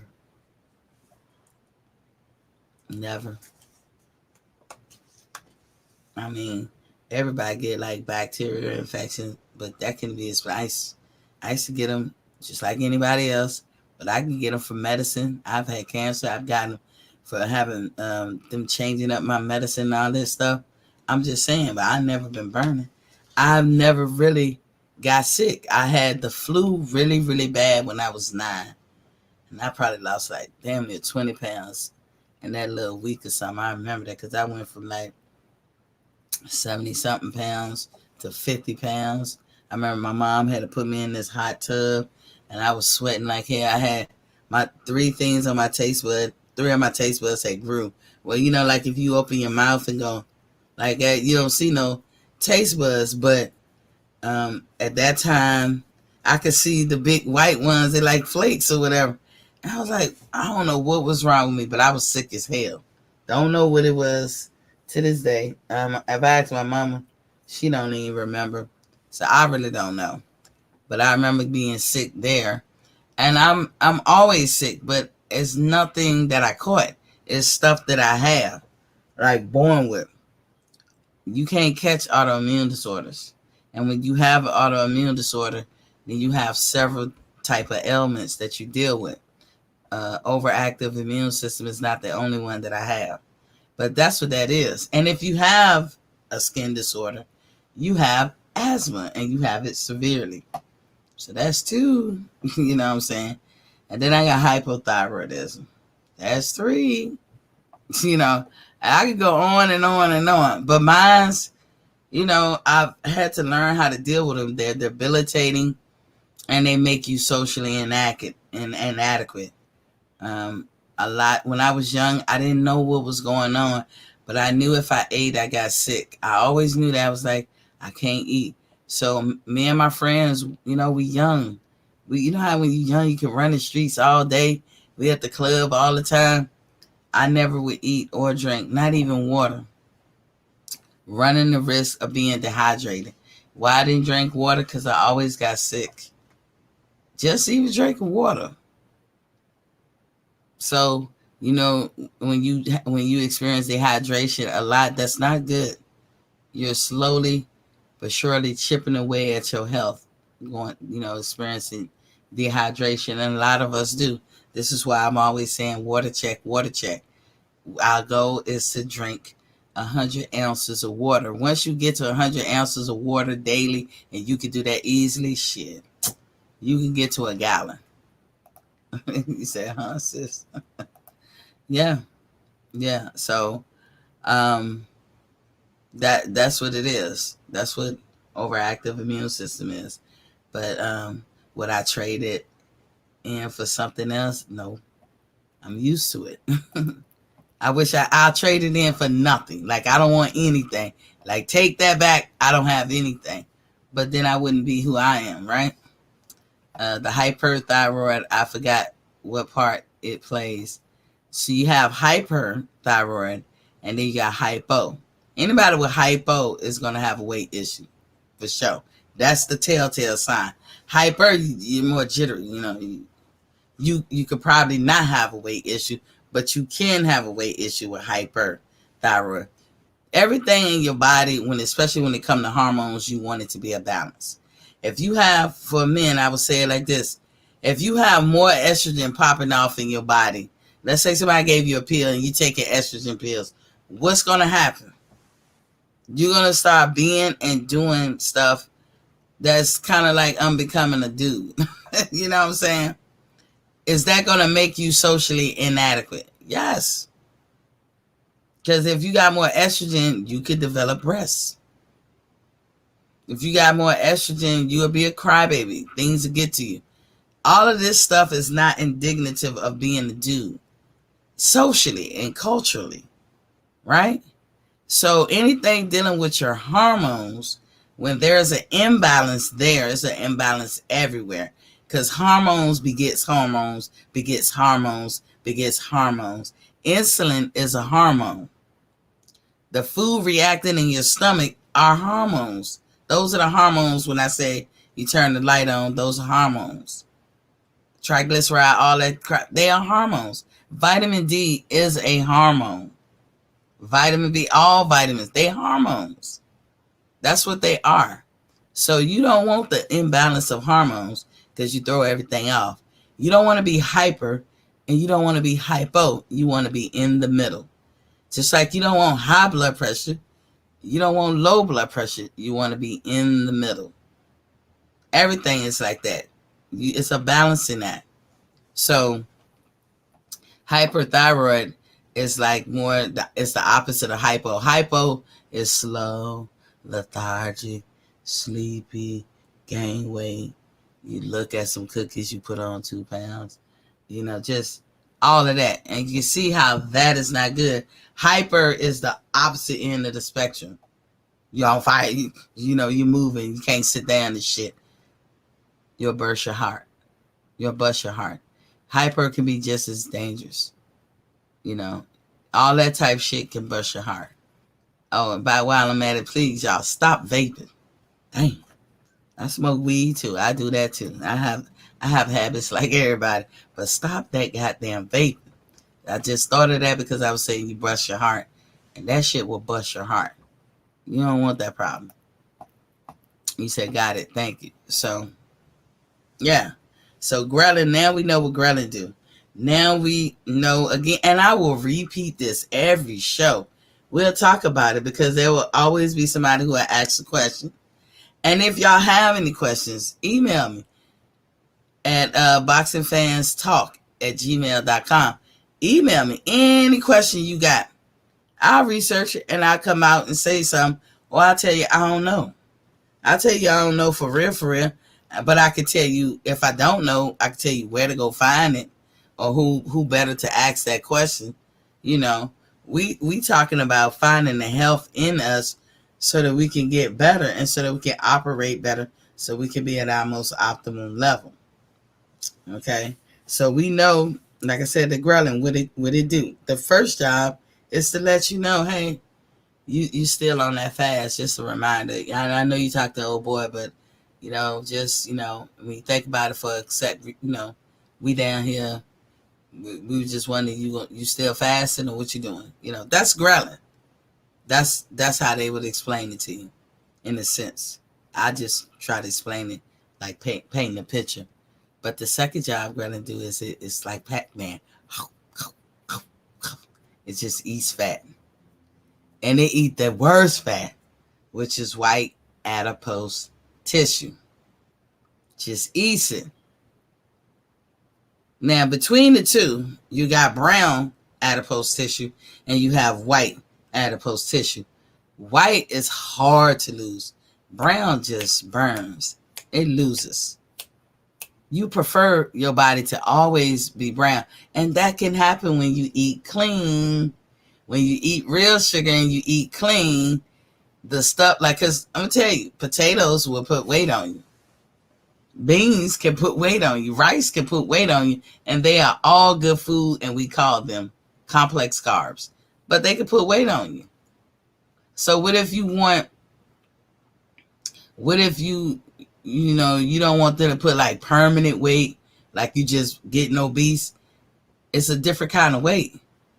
It will probably be brown adipose tissue, which is easy to burn, depending on what you do that day. It's easy to burn versus white. White is like permanent, damn near. Dre's finally said, I sure will, my sister. I appreciate you. Thank you. So that's the difference. When you eat clean, you make the brown adipose tissue. You know who makes it in abundance that we can tangibly see? Children. This is, I guess you could say, this is when exercise come into play, because children move. We all know that if you take 10,000 steps, that's about 5 miles approximately of walking. And that's when you can, if you're a person that's trying to lose weight or whatever, you can see a result by doing that, okay? But we get older, our feet hurt. We got all kinds of issues why we don't want to walk that much. An average woman can walk about 3,900 steps. Average man, 4,900 steps. This is them getting up, going to work, taking the kids to school, picking them up, picking up some groceries, go getting the car fixed, whatever. This I'm not talking about nobody just sitting around lazy. I'm talking about somebody having a full regular day of going to work and everything. This how many steps that they walk. You know what's the average amount of steps that a kid that's 8, adolescence age walk? Take how many steps they take? Roughly about 80,000 steps, 70 to 80,000 steps. You would damn pass the fuck out and be in the hospital. One time I've walked 30,000 steps, and that's because I did my little walking on purpose. I had my full regular day. Then I cut the grass. That's a lot of steps. Oh my God, whenever I cut my grass, I drop like 3 pounds every time. And you just don't be realizing. Another exercise where you take a lot of steps? Playing a game of basketball. Lots of steps. You could play one game of basketball and just play it on the half court. But you got to D up and really be playing, and you'll walk like 5,000 so steps. Do it twice. You done met your goal for the day. Do it, run 3-4 games. Shit, if you ain't peeling weight off, I don't know who is. But as I told y'all, exercise is the backup to the backup to the backup. You don't have to do exercise to get in shape. You just have to change the way you eat. So, and then what was the other thing? Okay, and a little bit about the liver. And again, every week, I'm just going to answer these questions. Y'all might hear me say the same story every week. That's because people ask me questions and say, can we clarify? I try to think of new ways to be creative and clarify what I'm saying. But, I'm saying the same thing.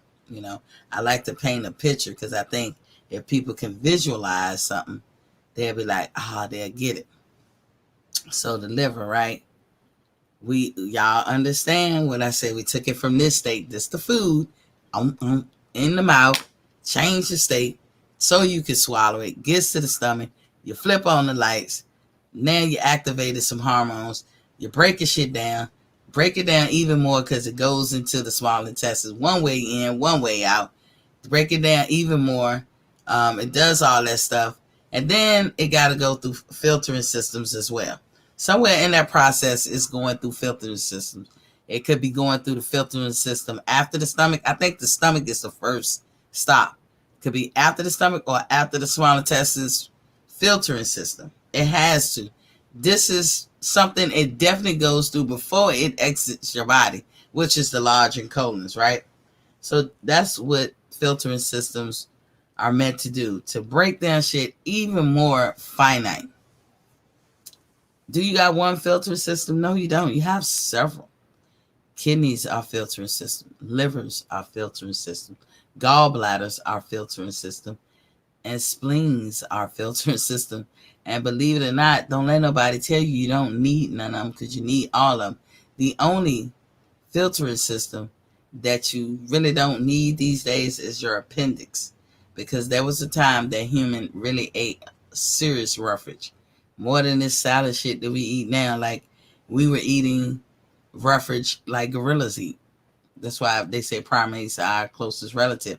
We were eating the roughage like they eat trees like, but they break them down real thin. They eat them too. So and I mean roughage. But that's what the appendix was for. Now every human being that's born should be born with one.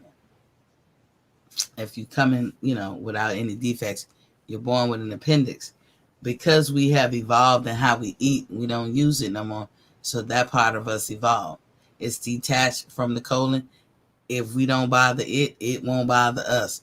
But that's why the appendix is a dangerous thing, and it's considered a septic break, or a septic danger, because it's a part of your septic tank, which is boo boo, and where you poop at. You know what I'm saying? That's what the colon is, a septic area. So that's a filtering system too. But that's the only one we don't use. All the other ones, don't let nobody tell you don't need your gallbladder and all that shit. You need it. I'm telling you, do. You need your spleen. You just don't realize what it's doing. So if they are filtering system, that's their primary job. But like everything in the body, it can have a primary and a secondary job. Sometimes you want the body to do the secondary job. Like the primary job, I just told you what ghrelin was, to let you know, hey, you still gonna be fasting? Hey, throw something down the throat for a hot second. I know you're talking to an old boy, but go on there and hook us up with something. It's just letting you know, hey, you're gonna still be fasting, or you're gonna go ahead and eat. That's all. But they don't really talk about, like I said, a secondary job with what ghrelin do. And for whatever reason, like Pac-Man eating power pellets, ghrelin love fat. Fat is the power pellet of ghrelin. And it goes through it. And it loves to eat it. And eats it fast, very fast. That's why people who eat clean, that's why I say you don't need to work out. Because I just told you what happened. When you eat clean, it depends on how you eat it, I should say. Back to the filter, and then we're going to go why I pick the way I eat versus people just eating it like that. Filtering systems. The food gets in it, and it has to break down even more. You heard how the stomach breaks it down. You heard how the mouth itself breaks down, and then the stomach, and then the small intestine. And it's trying to break it down to its finite state. Well, now you got to prepare the shit to come out your ass. You got to get it ready to be excreted. So the liver and all that is where a lot of magic happens too. Even though the liver is a big filtering system, it is also one of the main stations where metabolism gets converted. And since we're coming up on 2 hours, I'm going to cut it short, and I'll probably bring this part back up again next week. But just remember, the liver is where metabolism gets converted. Again, we're talking about absorption, the bouncer at the door. You need the metabolism to get in the cells to get through the body. The cells, the organelles of your body, there's a bouncer there too. I'm not talking about the individual blood cells metabolizes on their own, but that's not enough to cause a difference in your physique. You need the organs, the individual organelles to metabolize, and the only way they do that is through the liver. So it's a person at the front door doing that too. Well, the first primary job of the liver is to filter. And as long as it's doing that job, it does no other job. The second job is metabolism, to create metabolism. Now, what happens when you have a lot of metabolism? You can't be obese with a lot of metabolism going through your body. You want that. Exercise is just something extra, but you want to be metabolizing, right? To stay healthy and fit. Well, that's what the filter systems do. That's a secondary job. They will never do that job until their first job is done. So when you eating these foods, that have fake sugar in it, high fructose. And the liver has to work day and night, so to speak, filtering that shit before it can set it off to the side and be like, ain't nothing we can do about it. You just let your liver all day spend its time filtering something that it can't filter anyway, it can't break down anyway. And it could have been spending all day metabolizing. So it's your choice. Which would you rather your liver do? Spend a couple of hours filtering, because it has to do that, or spend all day filtering and less time metabolizing? I'd rather for my liver to metabolize most of the day. If it's 24 hours in the day, I'd rather for my liver to metabolize 20 hours a day. Because when you eat clean, I'll tell you how long the filtering system is. Whip, bam, boom. Whip, bam, boom. You eating clean, you eating real sugar, it gets to the liver, it's whip, bam, boom, done. Next, who wants some metabolism? Okay, come on in.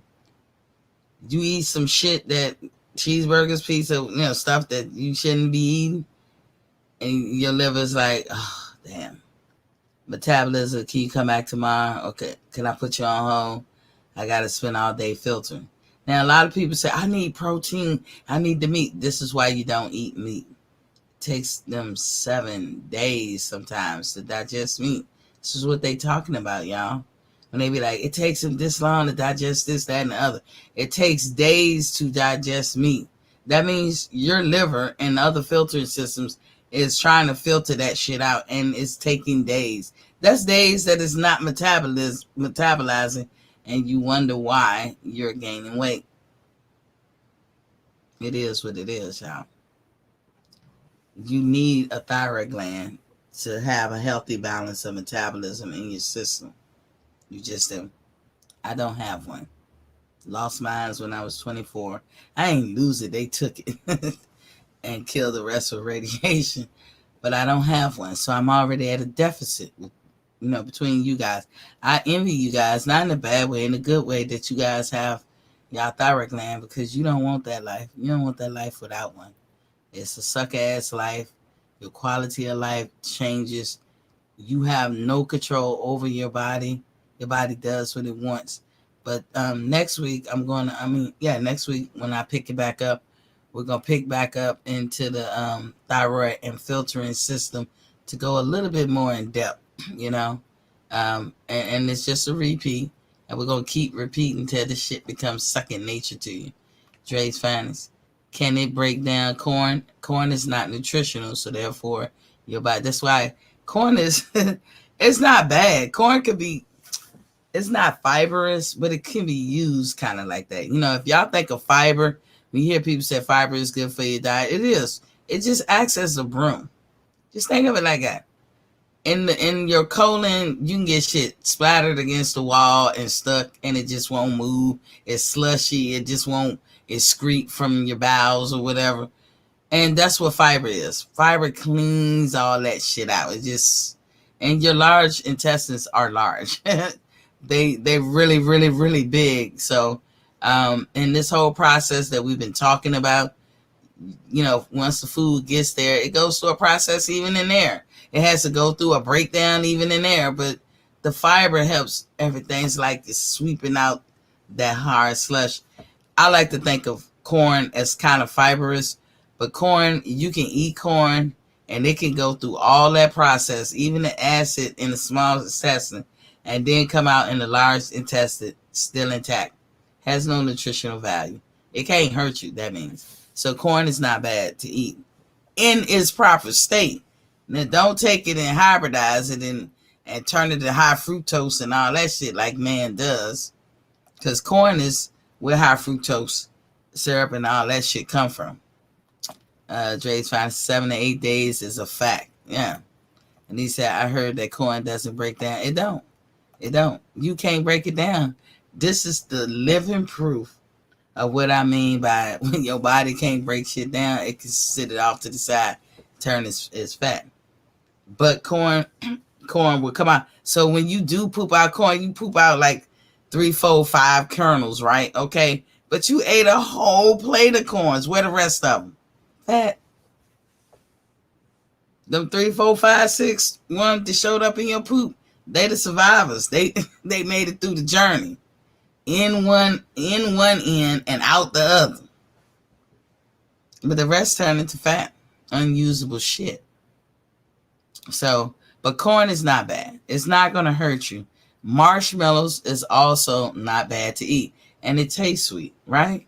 So when you be on your diet, you have to learn these. Like I said, I studied foods. You have to learn certain foods and what you can ingest and what you can't. You know, that's going to hurt you on your journey. You can add marshmallow to a lot of stuff and make it sweet. Real chocolate is actually good for you. It's good for your heart. Real chocolate. But it's an acquired taste. But you can acquire that bitch real quick. Like people overseas, y'all be like, most people overseas, they don't, like Europeans or whatever. And we look at Asian people. It's the food. It's how they eat it, y'all. Asians eat seafood, which seafood don't put calories on you per se, like the way we eat meat, like other mammals that we eat. Seafood, it's not mammals per se, but you know what I'm saying? Like we eat cows, we eat chicken, we eat turkey, we eat stuff like that. That kind of meat is different from seafood meat. It's calorie intake for number one. It's different. So when you talk about Asians who stay relatively small, that's because they eat that, and they don't eat their whole plate. It'd be like literally 4 ounces sections of the fish or whatever type of meat, more of rice, and when they make their toppings, the toppings are not fattening, like they're real, toppings. Most of your seasoning is good to go. It's when you need to use dairy to make your seasoning, like mayonnaise, eggs, and fucking ketchup with that fake sugar and all this bullshit. Barbecue sauce, mustard is okay. Mustard is a sauce you could put on, or topping you could put on your food, and it doesn't hurt you. It doesn't hurt you either way. Corn doesn't hurt you either way. Marshmallows don't hurt you either way. Okay, white potatoes are actually good for you. White potatoes is the equivalent to a multivitamin. Everything you get out of a multivitamin is in a white potato. So eating a white potato is cool. Just don't put sour cream and the butter and the sugar or whatever you put on top of your potato. That's the only bad thing. Same thing with sweet potatoes. Sweet potatoes are so fibrous, so good for you. It cleans you out. Like, I don't know too many people. I know for myself, I eat a sweet potato, I clean my whole system out. Why do I need to go buy a laxative? I can eat a sweet potato. They're the same job. I love marshmallows, but my wife suggested that I stop. She said I eat them too much. Well, you don't want to OD on anything, Trey's Finest, but it does nothing to you nutritionally. It doesn't hurt you. It doesn't help you, and it doesn't hurt you. We got little nuggets like that in this world where shit don't hurt you and it don't help you. You know what I'm saying? So you could go ahead and eat, marshmallows, but like anything, you don't want to do too much. Like I always said too, bread is worse than a Snicker bar. Why? Because bread has a lot of sugar in it that you don't know. The Snicker bar, milk chocolate is not real chocolate. It's not good. It's not good. And most chocolate candy that you like is made of milk chocolate. When you see dark chocolate, if you got to eat a candy bar or something, eat one of those. Eat one that says dark chocolate. You can buy real chocolate, in the store and make your own. Make your own treats. It's already sweet. Agave, you can buy that. And I'm telling you, when you get real sugar, there's real sugar that's in the bottle that's not processed or anything, but they found a way to put it in a bottle and put it on the shelves in the grocery store. You can buy that, and make your own treats. You can make pancakes out of bananas. You can make burgers out of beans. I'm not telling you don't ever, ever, ever eat meat. I'm gonna tell you this too. Red meat for black people is very dangerous. It's not good. And I don't know if it has more to do with because we abuse it throughout a week, or is it just it's not good for us? But in the end of the day, every black person that get off red meat, they see improvements in their blood pressure. And we systematically struggle with blood pressure problems. But every black person that get off red meat, blood pressure get better. We like steak though. We do. I do. Don't get me wrong when I'm telling y'all don't eat meat. I love meat, but I know it don't love me. So, they said I was eating them by the bag. Yeah, you can't do that. Your wife, right? So, for those of you who taking this journey with us, let me catch y'all up to speed, and then we're going to rock out. Every day, even on my boxing show, y'all will hear me say water check. Our goal is 100 ounces. We know that trying to drink 28 ounces off the rip is going to be hard for some people. So we just say, hey, no matter what you weigh, you drink 100 ounces. Even though the prevailing wisdom says, whatever you weigh, divide that in half, and that's how many ounces of water you drink. So if you weigh 200, drink 100 ounces of water. But I'm saying just to get us started, every day, just shoot for 100 ounces of water. If you was a person who drank 1 glass of water or 2 glasses or 3 glasses of water a day, which is about 24 ounces or 32 ounces of water, that wasn't enough. Some people only drank approximately 16 ounces a day. So by us even saying, hey, get your weight up to 100 ounces, your quality of life or health has dramatically improved by probably close to 50%. You wouldn't believe it, but it has. So get your water up. So that's what we're doing every day. We don't get no days off with that. Dre finally said, I have not eaten red meat since 98. I feel you. I can't say the same. I love me some steak, but when I'm on my journey, I'm on my journey. Now, also, we don't do dairy. Dairy is out. Dairy is nothing but sugar. That's how, instead of looking at dairy for the good that it brings, I love eggs. It's one of my favorite foods. Now, people like, eggs ain't a part of dairy. I put it as a part of dairy. When I was growing up, that's kind of how they classified it. I'm classifying it as dairy. If you want to call it protein, you can call it protein. But eggs, oh my God, breakfast foods. Butter. Cream do make shit taste good. If it got dairy, I don't eat it at all. Because it's nothing but sugar. It tastes good. It's all to the good. But I also explained that the enzyme used to break down dairy that human beings have, it goes away at the age of 8.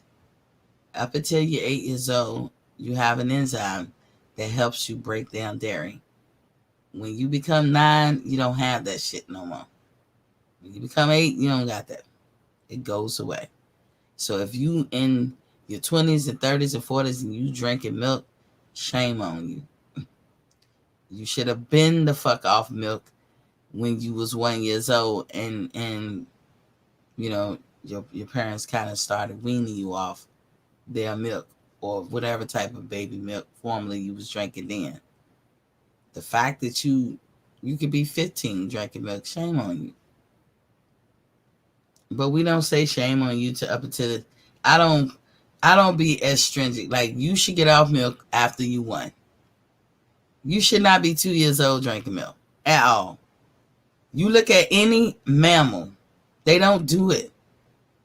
After a while, they don't do it. fucking cats. You can get a baby kitten. Watch it. They will wean their fucking self off it. Dogs. Animals. We are animals, y'all. We are mammals. We don't need to drink milk. But, I ain't that stringent. If you ate, I know kids like to drink milk, and hell, I'd rather them drink that than other shit. You know what I'm saying? The juice and that processed shit. Remember, you drinking milk that was intended to add about 500 pounds. Do it at your own risk. So we off the dairy in every way. Dressings, toppings, no cheese, nothing. And I love cheese. We off it. We also off meat. We left chicken, turkey, and tuna fish. Because we know that if you're going to eat meat, it's better that you eat a fowl of some time, which means a type of bird, any type of bird. Your bird of choice could be ostrich and motherfucking emus or something. I wouldn't do it. But your bird could be whatever. But the proverbial general bird that most Americans eat here, it would be turkey and chicken. The yard bird and the turkey. So we eat turkey. Turkey is cool. Like if you gotta eat meat, eat that. Tuna fish is just, you gotta eat some kind of seafood, eat that. I even threw in shrimp and crab legs. Don't eat them every day. Let that be a delicatessen, a delicacy or something once a month.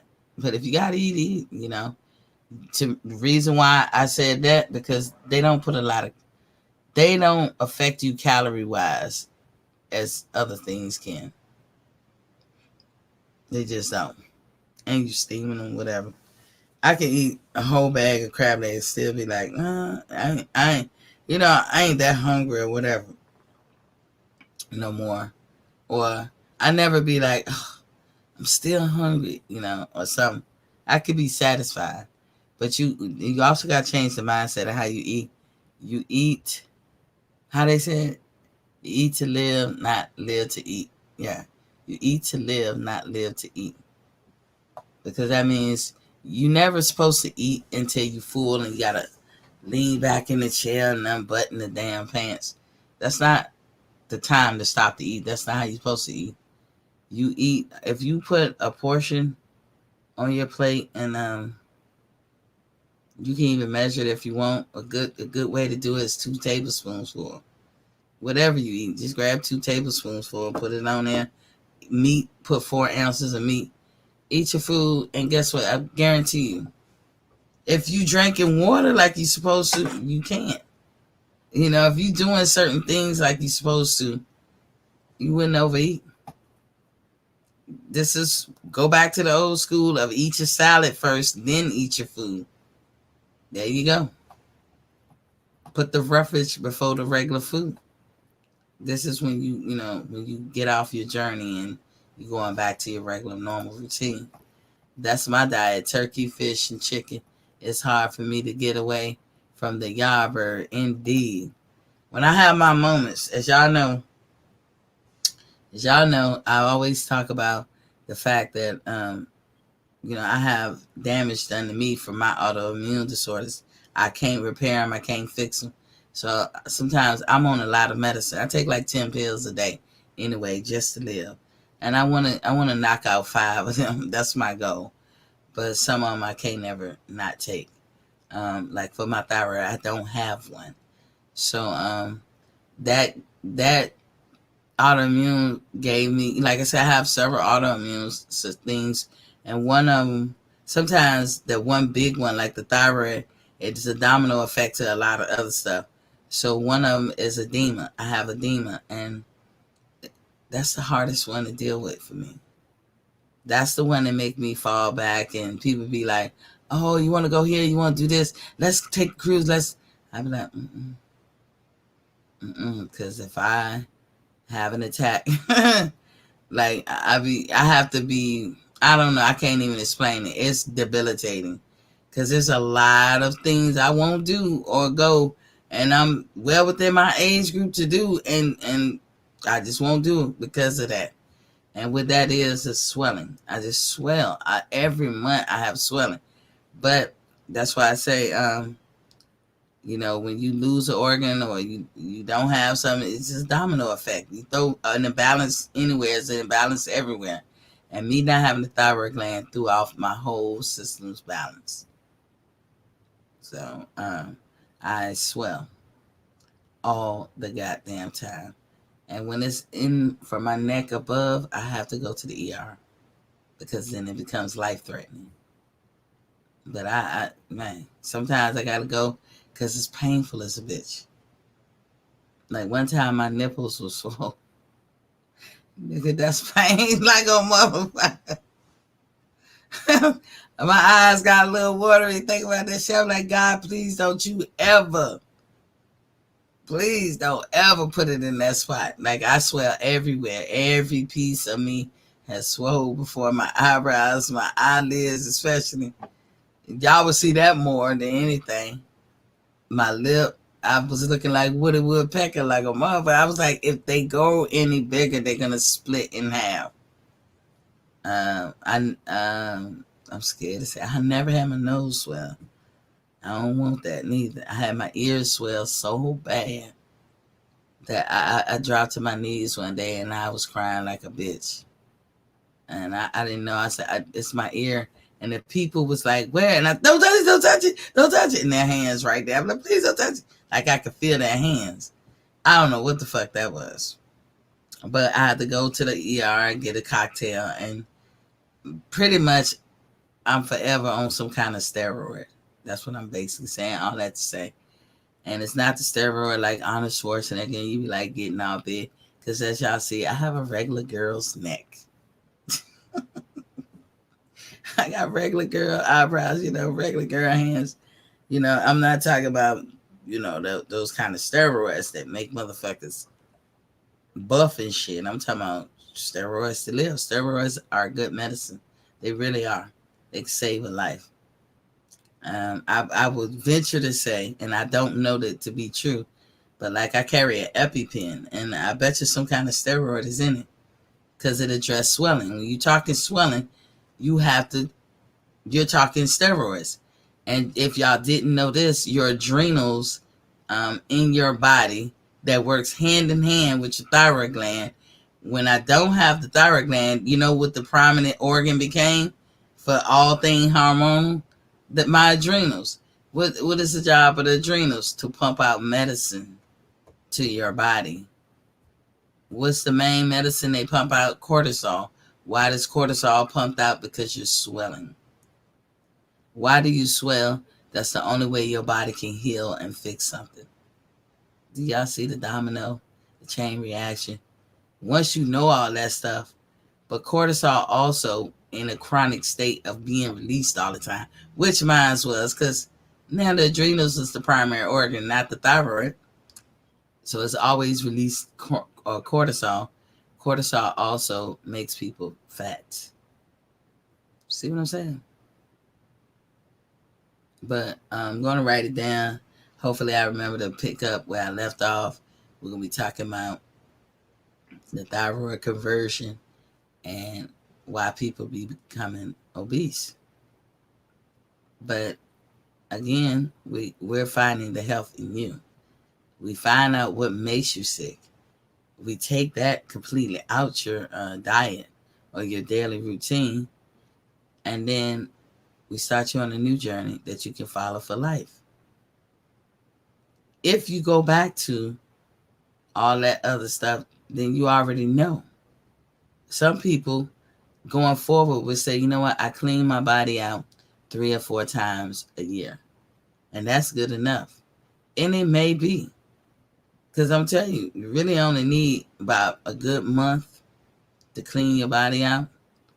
But you're going to have to change your mindset. So, anywho, I hope I answered most people's questions. Thank you guys for coming in. For those who chimed in, and yes, Dre Finest, thank you for engaging in the chat. And please do tell people, because I do it to help people. Like, sometimes I really believe that sometimes you're meant to do this or meant to do that, and I don't know if I'm right or wrong, but I always find myself in pickles.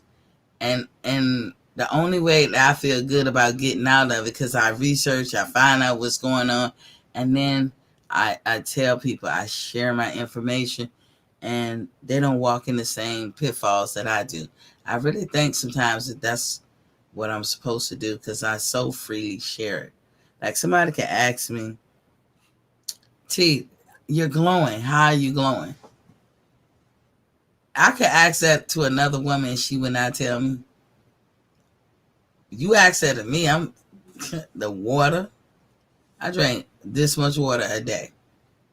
So if somebody said, Miss T, you glowing. The water. Somebody said, Miss T, how did you drop all that weight? I'll tell you. But some people, they don't want to tell you because they want to be the only ones that get the glory. And like when they tell you, go buy the Aussie berry, that could work. It could. But they don't tell you got to detox. See, in the end of the day, it's no shortcut around it. You have to detox. That's what my program is all about. Detoxing, finding the health in you. That's what it's all about. It don't matter what program you get. It will always come back to detoxing. But because I know that there's no pill or anything out there that could have been invented unless they saw it done naturally with food. No pill. This is how they make their pills. Oh, they got a pill to help you sleep. Oh, they got a pill for melatonin. Oh, they saw it in its natural state first, and they try to replicate it through a pill. Why not just go to the natural state? That's all I'm saying.